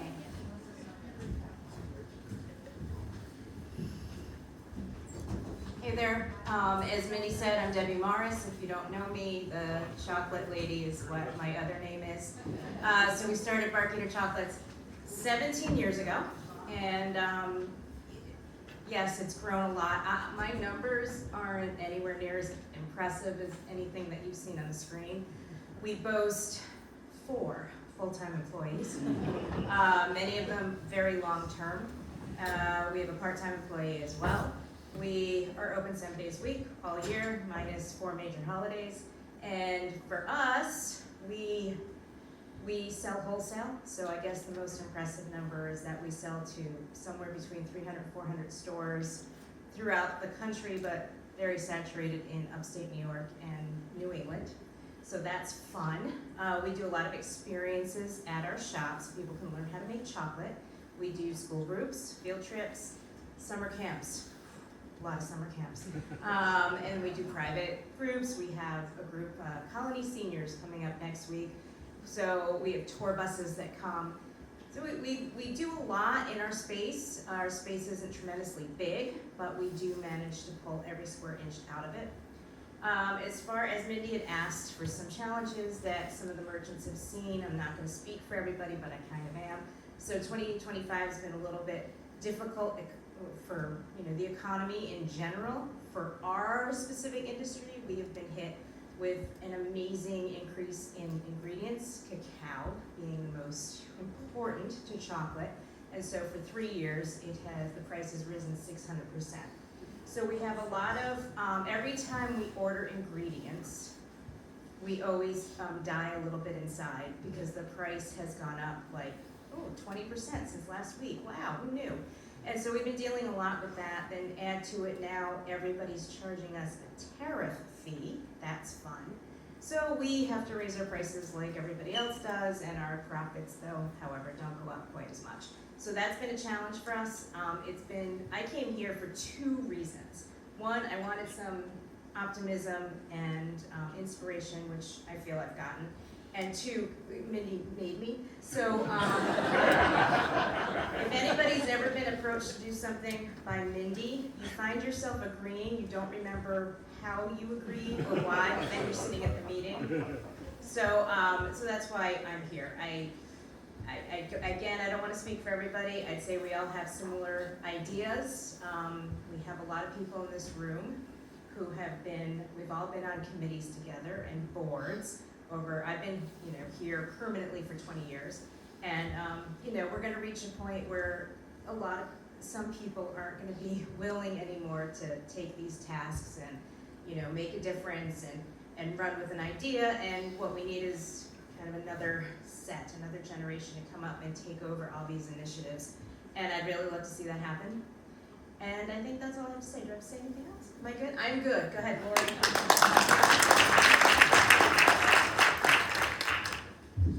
Yeah, I didn't read your email well enough because I didn't think I was talking today.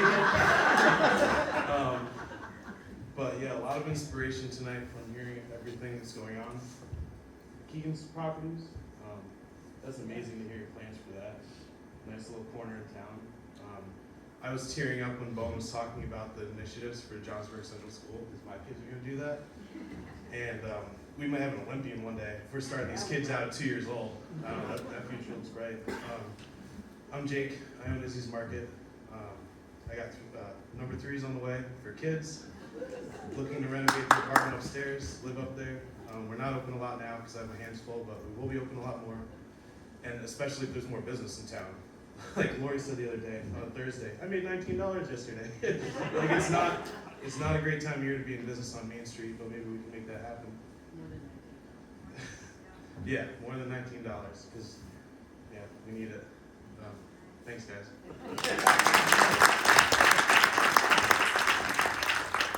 So again, I'm, what? You can, unless you're gonna help. So again, Mindy sent out the call and not knowing what she was really looking for.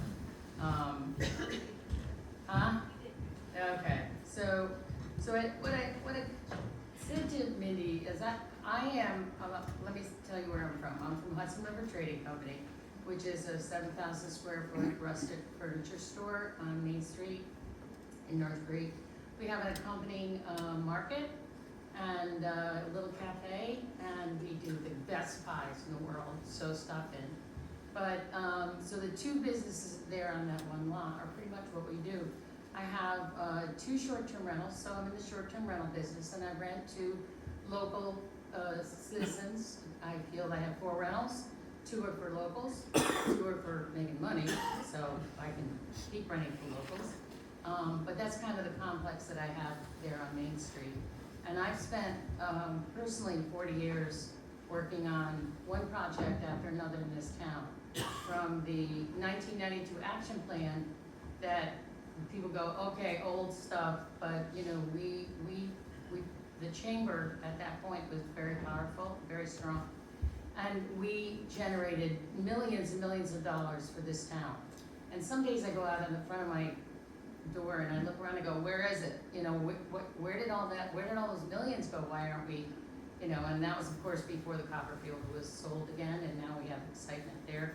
And that's a good thing.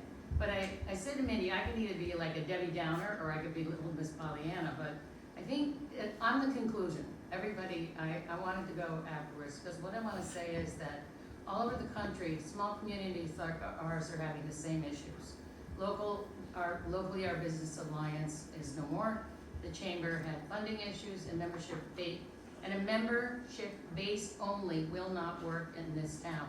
But a DMO, and Mindy has papers, she's going to, she said, I'm not gonna read it, I'm just gonna give it to you, let you think about it. If it sparks a conversation, that's a great thing. But all over the country, these DMOs are taking over where chambers used to be. Because chambers have their own problems. And I speak of the chamber as past president, very much like many of the people in this community dedicated their time. Glenn Pearsall was president for how many years? Too many. Yeah, we all say that, yeah.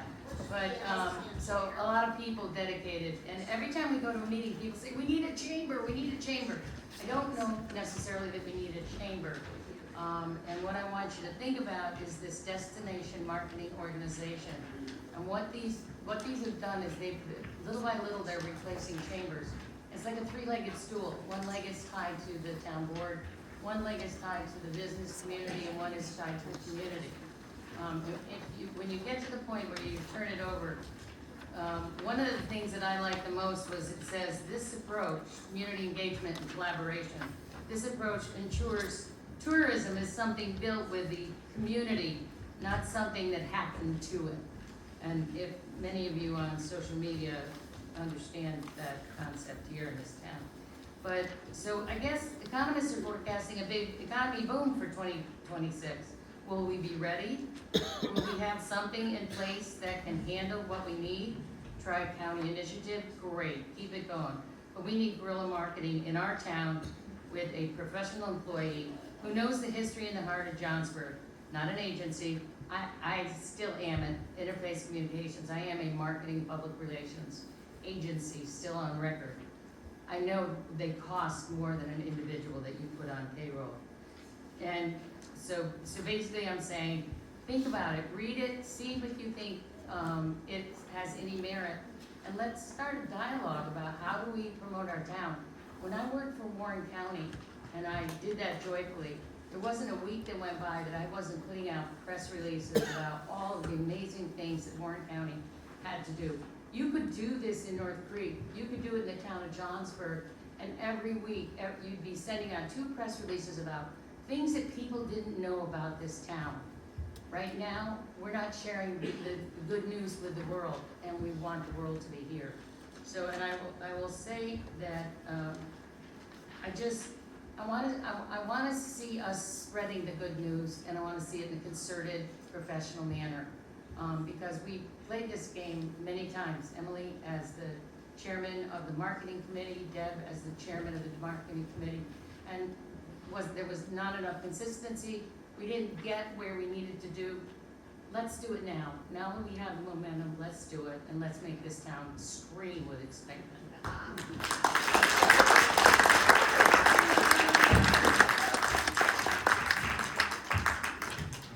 Resounding, absolutely. Nice job. All right, we're gonna open up to the floor for some questions. And boy, I have 2 cordless mics that I really want you to use, and you saw him using it earlier. They work great, but you have to hold them up like right here.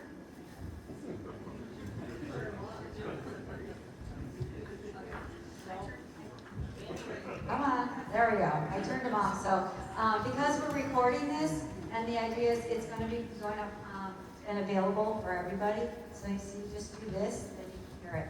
I probably won't run up and downstairs 10 times, but I'll do some.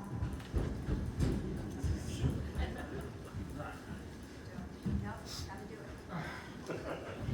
Trying to get out of here. All right, we'll see how this goes. And remember, Keir is still on. Yeah, first I want to make some comments. I feel like Bone missed an opportunity to acknowledge the significance of ski bowl, and when you look at environmental changes, when they started, I mean, I'm new to the Nordic program as a ski coach in Johnsburg, but ever since they started blowing snow and grooming trails and creating the forest down there, the amount of people that have come outside, the amount of races that have been held at Little Gore, especially when a lot of traditional locations aren't able to hold snow as the season goes on, so a lot of races are moved to North Creek. So that's pretty significant. I want to put a shout out to that.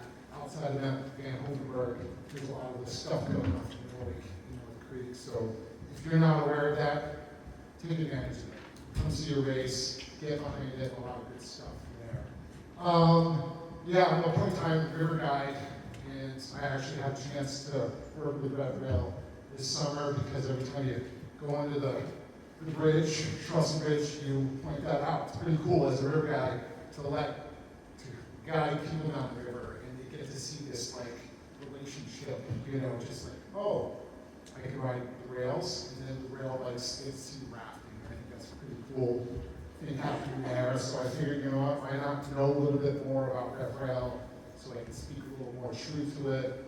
And then my family had an opportunity to go to southern New Jersey this summer, and it's like, why not take advantage of the fact that I'm an employee, I get a discount, and we jumped on the Cape May, awesome location. So again, what Red Rail is doing is pretty phenomenal. So I think we need to find it and make that continue to be the sounding board for, you know, businesses to keep coming here, to grow here, to support the businesses that are already here, see what can happen. I guess my question really is kind of like looking at the one photo and really putting it out there to maybe it's the community, question the community, maybe it's question the town board, but maybe it starts here.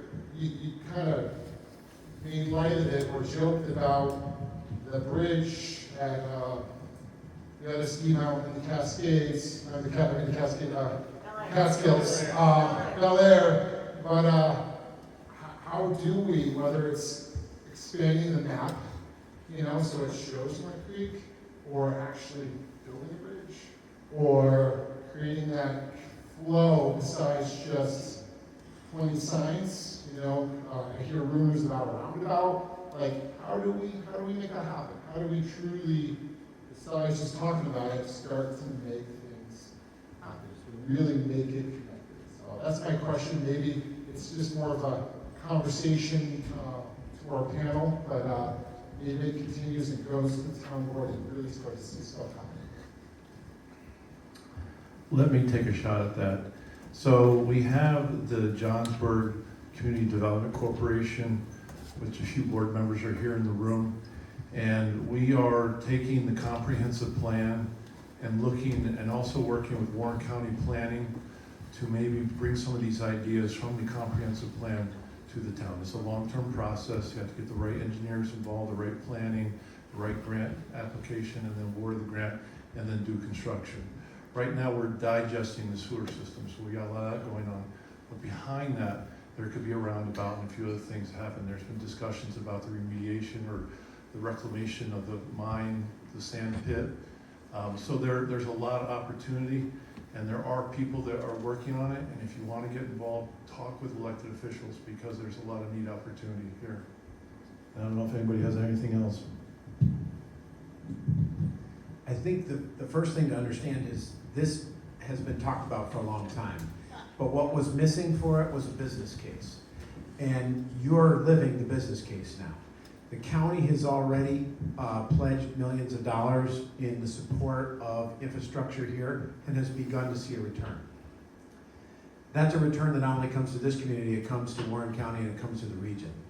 That's a significant investment that we're talking about, whether it's a roundabout or some kind of pedestrian bridge or both. But it will never happen unless the business case supports it. So the single best thing that we can do is to get behind all of the things that are investing in the area, aggregate them together, work together, not having this be somebody else's challenge, but it's all of our challenge. From Warren County down to the town, down to the businesses, it will take all of them to get there. 30 years is what it took for us to get the sewer district formed. It can't take 30 years. But I think we have a template for how to go faster as long as we don't splinter apart.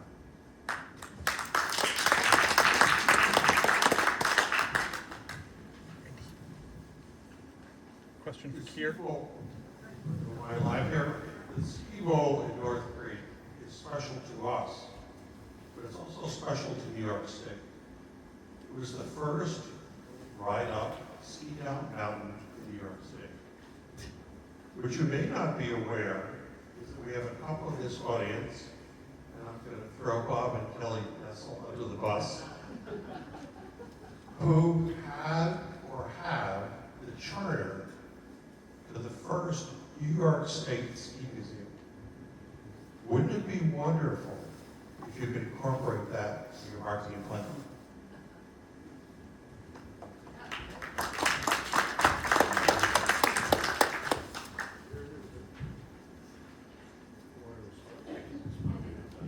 Is that working? Can you hear me there all right? No, I don't want to double mic. No, I'm very familiar, Glenn, with Kelly and Bob's initiative. I think that's on.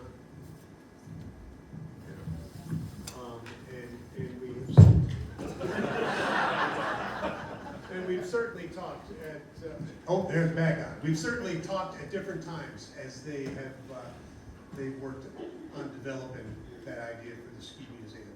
And we've offered to work with them in the past. We will work with them again as that stuff takes off. It would be a great thing for the community. We need to take off, that's the problem. Kelly says we need to take off. And I just want to remind people, if Keir is on up there, he was driving, but he can hear everybody, so he said if you have questions, please shoot them his way too. Anybody else? Questions?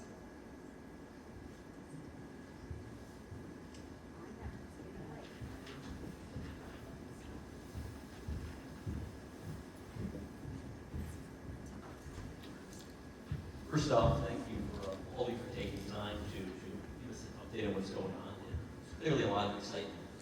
But going back to the opening comments I think Jim had, we kind of talked about a three-legged stool, where third, we've got those outside dollars coming in, which clearly there's a lot of great stuff going on. Third, you've got called municipal employment. But we've got that other third of private enterprise. We've got Barton's, we've got creative stage lighting. What else can we bring into this town?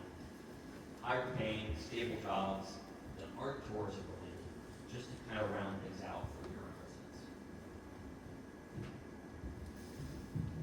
You got it, Jim? Yeah, this is a vexing question because the standards for this are not available to us. Traditional economic development is not a player here. We can't go get an Amazon distribution center. It just would never be approved either locally or by the park. And I don't think that's really what we're after anyway. What we're after here is to figure out the assets that we have. For instance, in Lake George, I've been proposing the idea of a freshwater center where we take the knowledge that we've created around protecting that and turn it into enterprise. In this particular place, we have a different set of assets.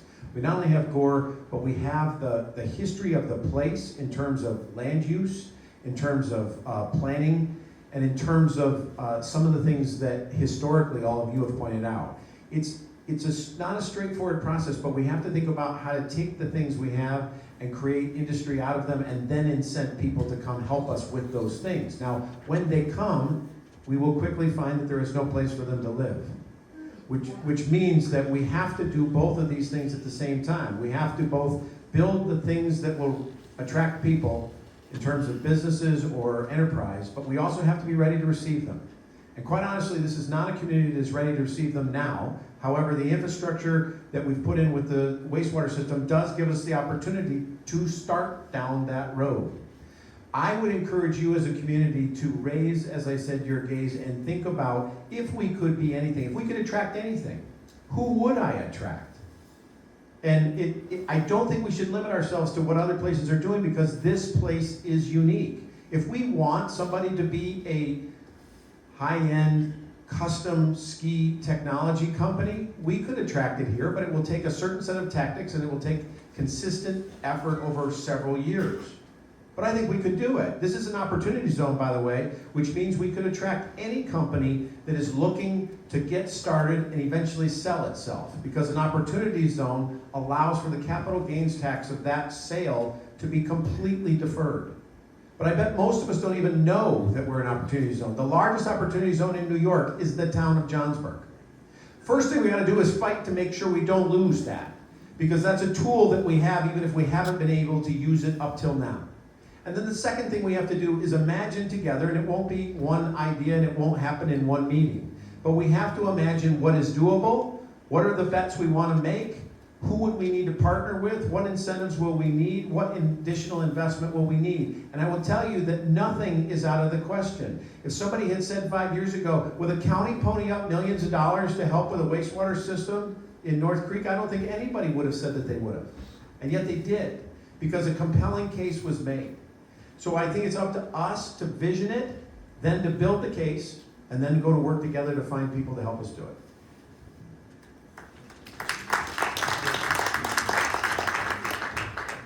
Okay, Kelly has here. I have a question.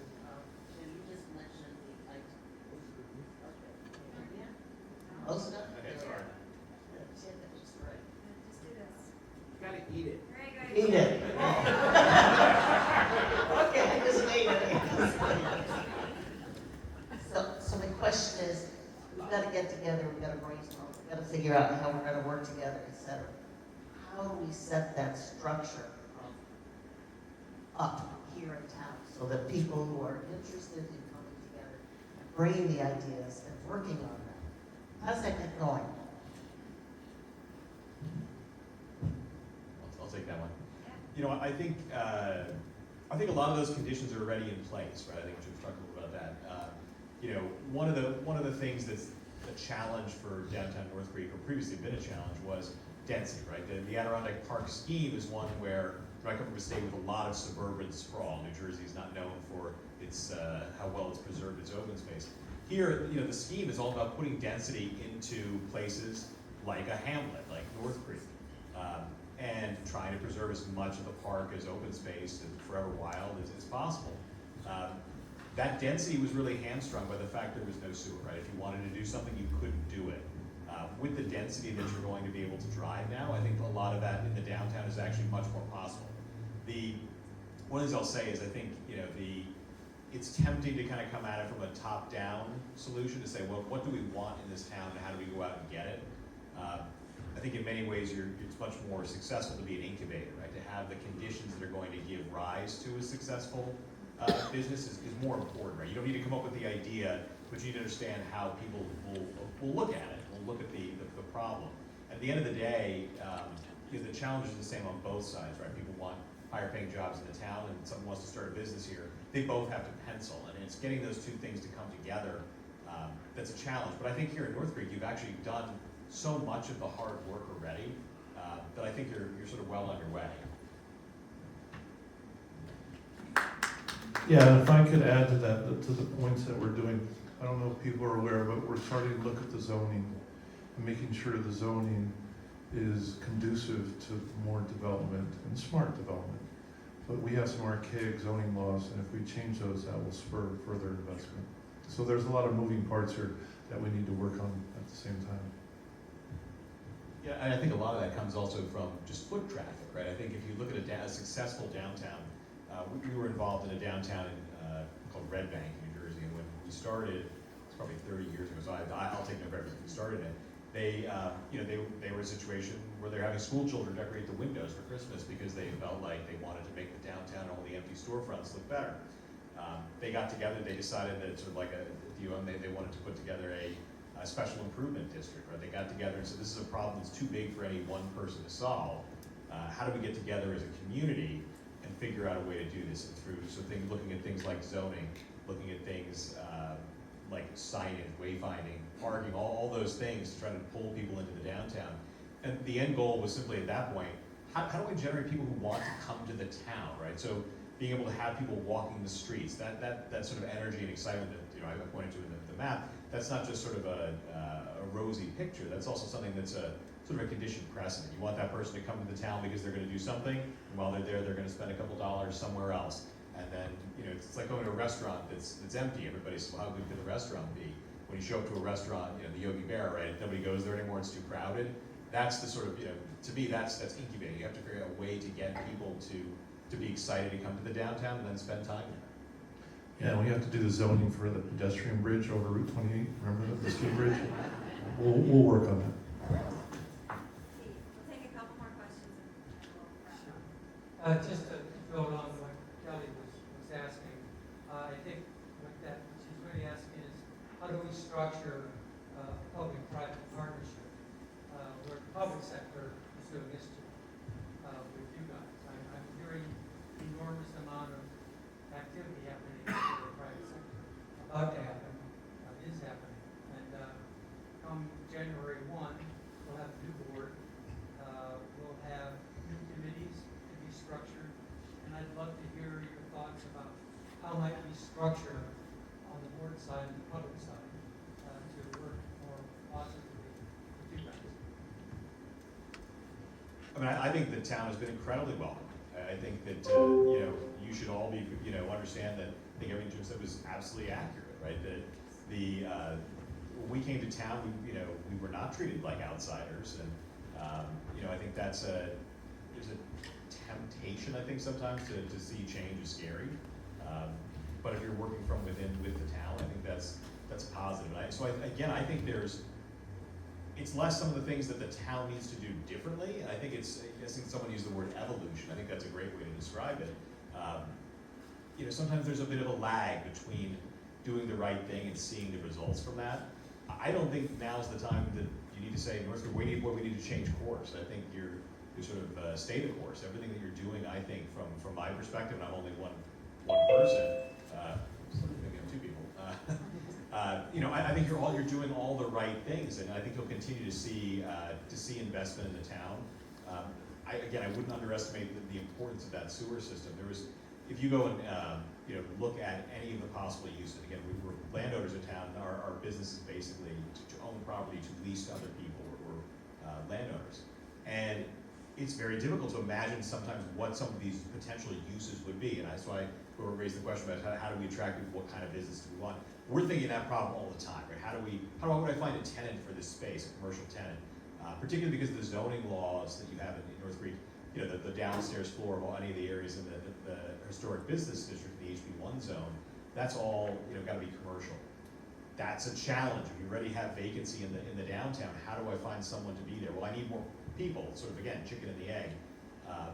You know, from our perspective, I think the sewer is the first chance to have the density you would need, right? The lot sizes are too small, so you wouldn't be able to, because you had to leave room for a septic field, you couldn't get enough coverage, right? Again, you want to drive density to the downtown because it'll help with all the things we've talked about, but certainly from an environmental standpoint, we want to concentrate that density into places that you know, are equipped with it, equipped to handle it, as opposed to sort of sprawling out. So again, I don't think there's a whole lot that needs to be done differently. I agree that maybe a look at the zoning might be helpful in light, particularly in light of the sewer, right? I think you could have different lot and area coverage ratios based on the fact that you don't need to have a septic field anymore.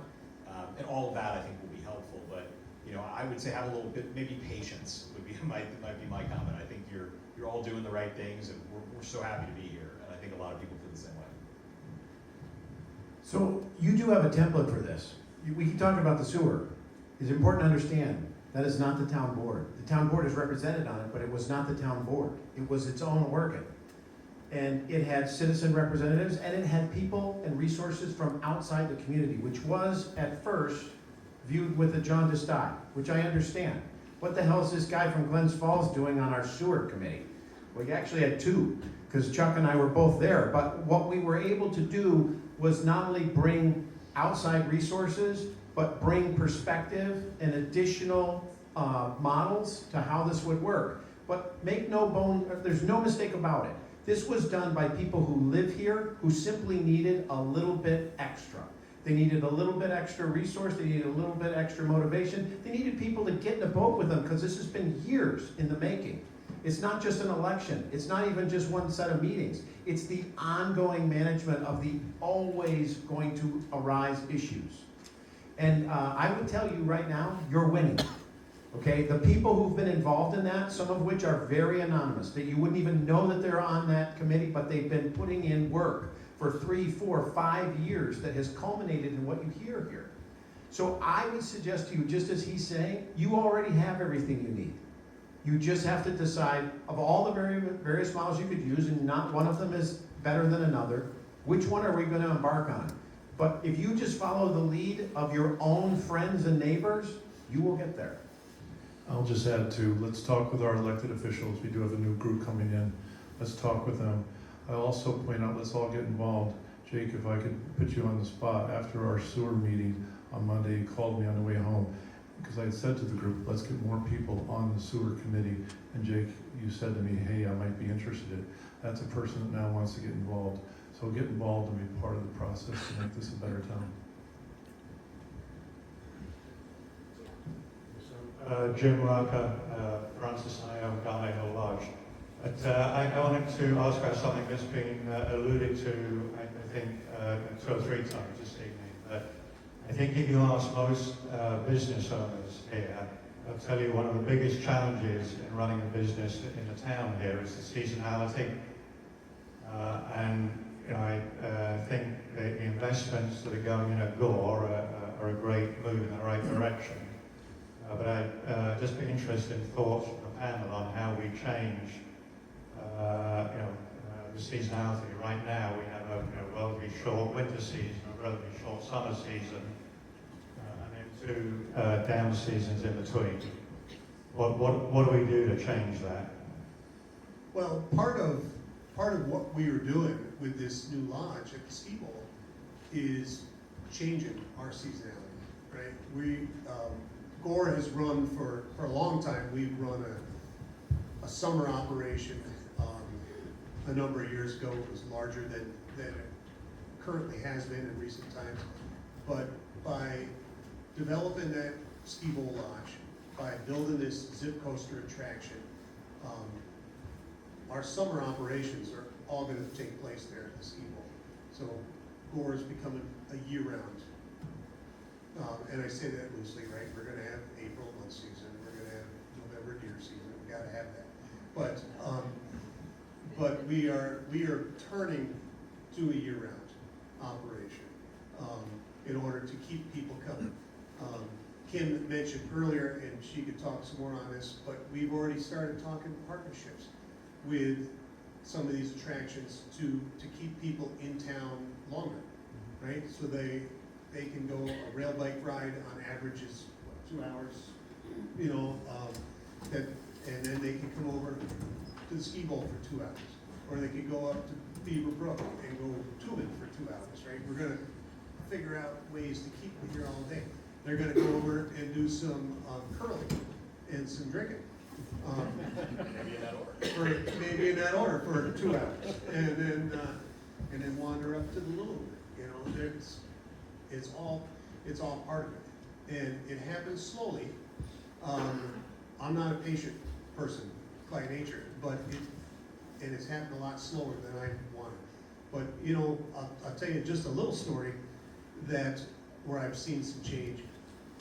We've started to bring in outside labor, J1 workers, and this year the addition of H2 visa workers. When I first set out, I couldn't find housing. It took me 2 years to even find a house available that I could rent, or actually they could rent because I can't rent the house. Anyway, for them to stay in. This year, I've had more people call me with available rooms than I have a need for. Right? I've got 18 H2 visa workers at the mountain right now, and another 8 J1s coming, and we have beds for them. And this is all, I'll call it a business opportunity for people in town, because they're the ones collecting the rent, they're the landlords.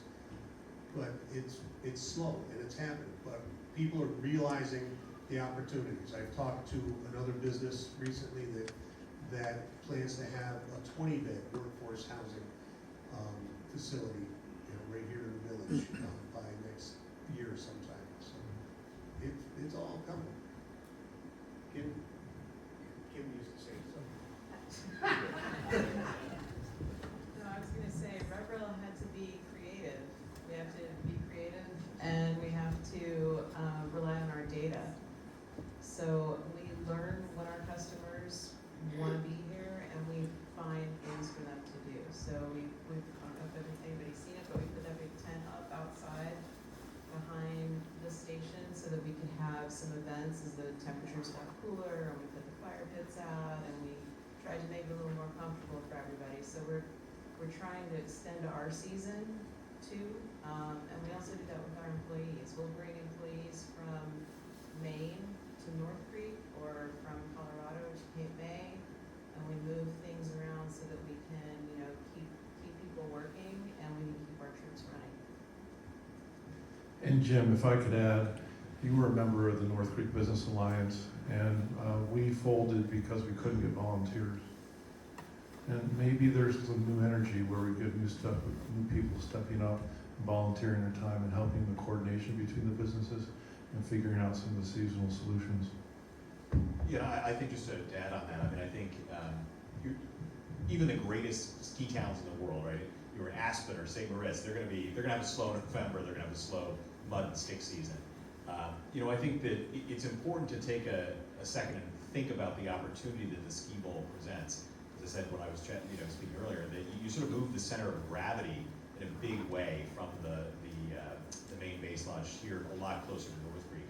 One of the things that North Creek Business Alliance shuttle, I think, was a great tool to be able to bring people into the downtown.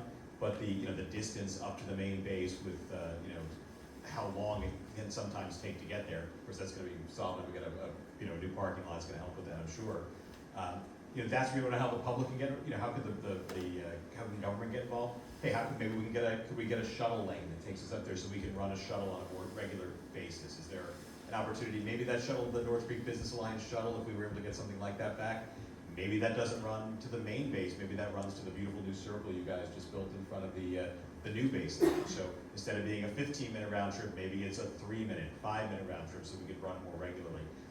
Things like that. I think again, what ORDA has invested here in the community is absolutely amazing. I think think that's a huge driving factor in the reason so many people are so excited to invest their own money in the town. So let's take a minute, see what happens this winter, and see how the community uses that, how many people are parking there, how many people like this as a place to start their day. And think about that, right? Again, I think there's an opportunity as more and more people come to the new Bayse Lodge. How does the town connect with that? Obviously, I love the idea of a skier bridge or overpass. That's great, but that's going to take some time. In the interim, I think figuring out how to get those people from there to here. You're never going to get around the seasonality problem, but you need to bring the capture rate up. The number of, I think it's 300,000 plus skiers. If I get my to school there, I think that's what I saw in the ORDA materials for Gore. If you can get a capture rate of 3-5%, something like that, you're not talking about getting everybody. If you could get that percentage of people to come to the downtown, that would be incredible. But that's not even 10, 20%. We can do even better than that. We're sort of right at the beginning, I think, in terms of figuring out how to get those people to the town. So again, I'm not sure you're ever going to solve the seasonal problem. That's something that every ski town encounters. But I do think we can try to capture more of them in the winter and then get them excited to be here in the summer. Thank you. And Keir, I'm going to ask you to make a comment on that. With seasonality, how's the new hotel with all the different amenities? Do you see that fitting in and spreading the season a little bit further, extending it? Yes, can you guys hear me okay? Yes. Great. So I think to add to Jim, I believe that was Jim Rogers sharing on the Garnet Hill Lodge comment around seasonality. Yeah, yes. I think these types of areas, right, especially when you look at tourism and, more of what we would call a leisure destination market, not necessarily an urban or a business or a transit market, they're inherently seasonal. It's just a matter of how seasonal, right, and how we can work creatively to drive interest, traffic, and business in those, what I would call shoulder seasons, right? So in North Creek, in this area, it actually happens to be slightly inverted to a lot of our other Adirondack markets, in the sense that generally speaking, the Adirondack high season, at least from a tourism and hospitality standpoint, is, summer's always kind of king, followed closely by, early to mid-fall, followed by winter and spring, kind of the, shoulder season when the snow melts until, end of May, and then the other shoulder season being, once the leaves are gone, Columbus Day until the snow flies, right? Kind of middle of December, sometimes even closer to the holidays. That's a little different in North Creek, I think, and also in communities where there are ski mountains, snowmobiling, and more of that winter attraction. So we actually do slightly better in the winter than we do in the summer there. And I think now the challenge for us is how do we incentivize through creative programming, through doing things such as, various events on site, through amenitizing the property in a strategic way, and through doing partnerships with other local businesses and or some F&B, food and beverage things that we can do with the new restaurants, or doing, something where we can market to our, 100,000 plus database of guests to kind of cross promote, people who have stayed at one weekend or property in another area. How do we get them to maybe come here in an off season and not just use price as that demand generator, right? Because we generally do try to heavily discount in these shoulder seasons to drive traffic. Oftentimes it takes a little more than that. But I just think there's some structural challenge to an inherently seasonal leisure market where we're never gonna make in April or in November like a September or July. It's just not gonna happen, right? But I think there's ways that we can soften or help normalize, kind of that revenue and traffic flow so that business is a little less, structurally abrupt. I don't think that there's a cure for it, but I do think collectively we can maybe spend some more time, whether it's through creative brainstorming or some sessions together or partnerships like with, the women who owns Barkeater. I'd love to chat with you at some point. I think there's some cool stuff that we can cross promote, get people up here and do some of the, chocolate making and tasting at, right across the street there. So I think we've got to think that way and not just with price and not just throwing in the, kind of the white towel. Okay, well, this just is what it is. It's always going to be this way. But it's definitely a challenge. Thank you, Keir. There is something really important to understand. You're already winning here. If you would have looked at this data 3 years ago, the only thing you had going in the summer was a trickle of traffic up to Gore and the river traffic. in the inception of Rev Rail, you brought nearly 50,000 people in. When you bring the summer attractions associated with the ski bowl lodge, you're literally looking at again, 100% increase in summer visitors that's available to us. I just sometimes don't think we're looking at what's in our frontal view. Our problem is we can't find enough people to work at these places. Our problem is we can't find enough places for people to live so that they can take advantage of this. It isn't the fact that our season isn't growing. Quite honestly, if you created a public transportation link, which is a strategic priority we should be focused on to connect Lake George to this place, you could have as big a summer season as you wanted to have, because there are several million people who come to Lake George.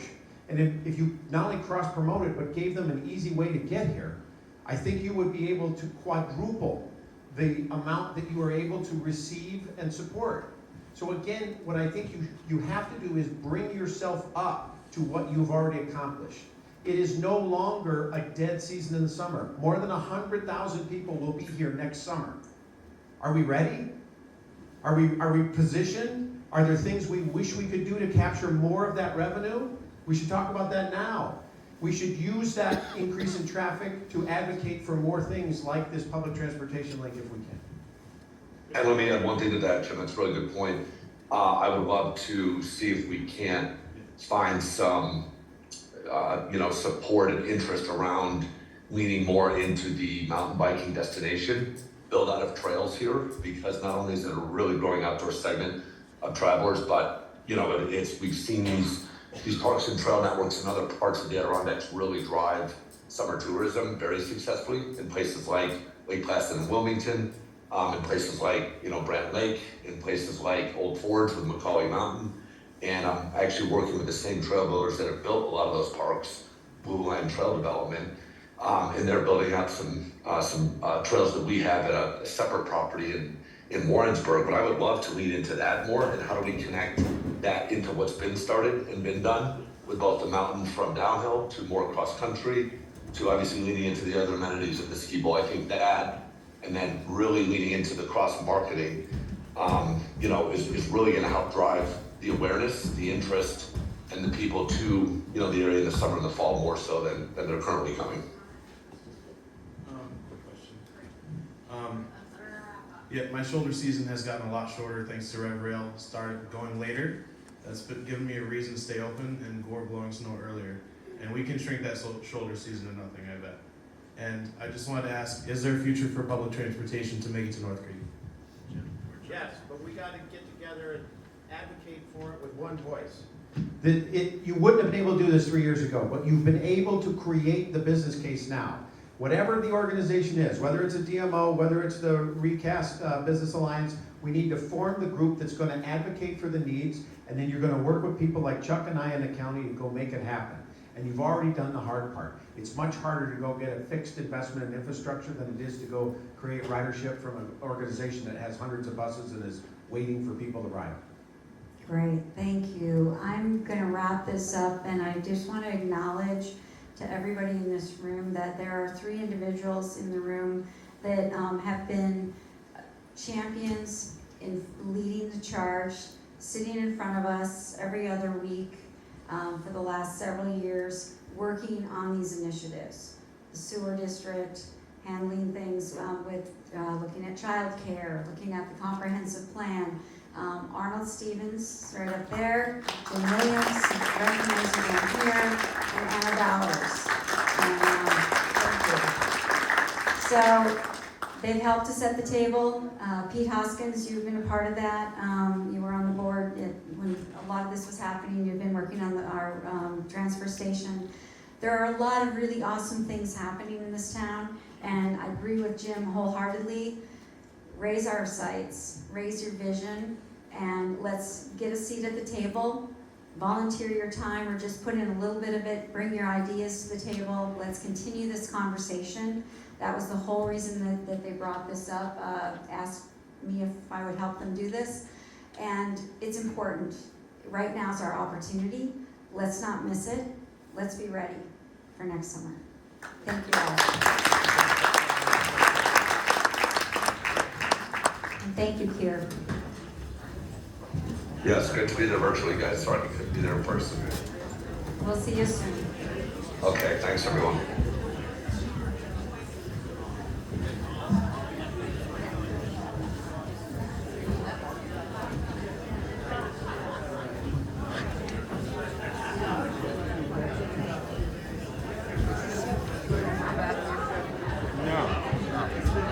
I had spoken to her, I mean, said in the best that she was gonna leave early, he wanted to ride home. I didn't see them. I didn't see them. Okay.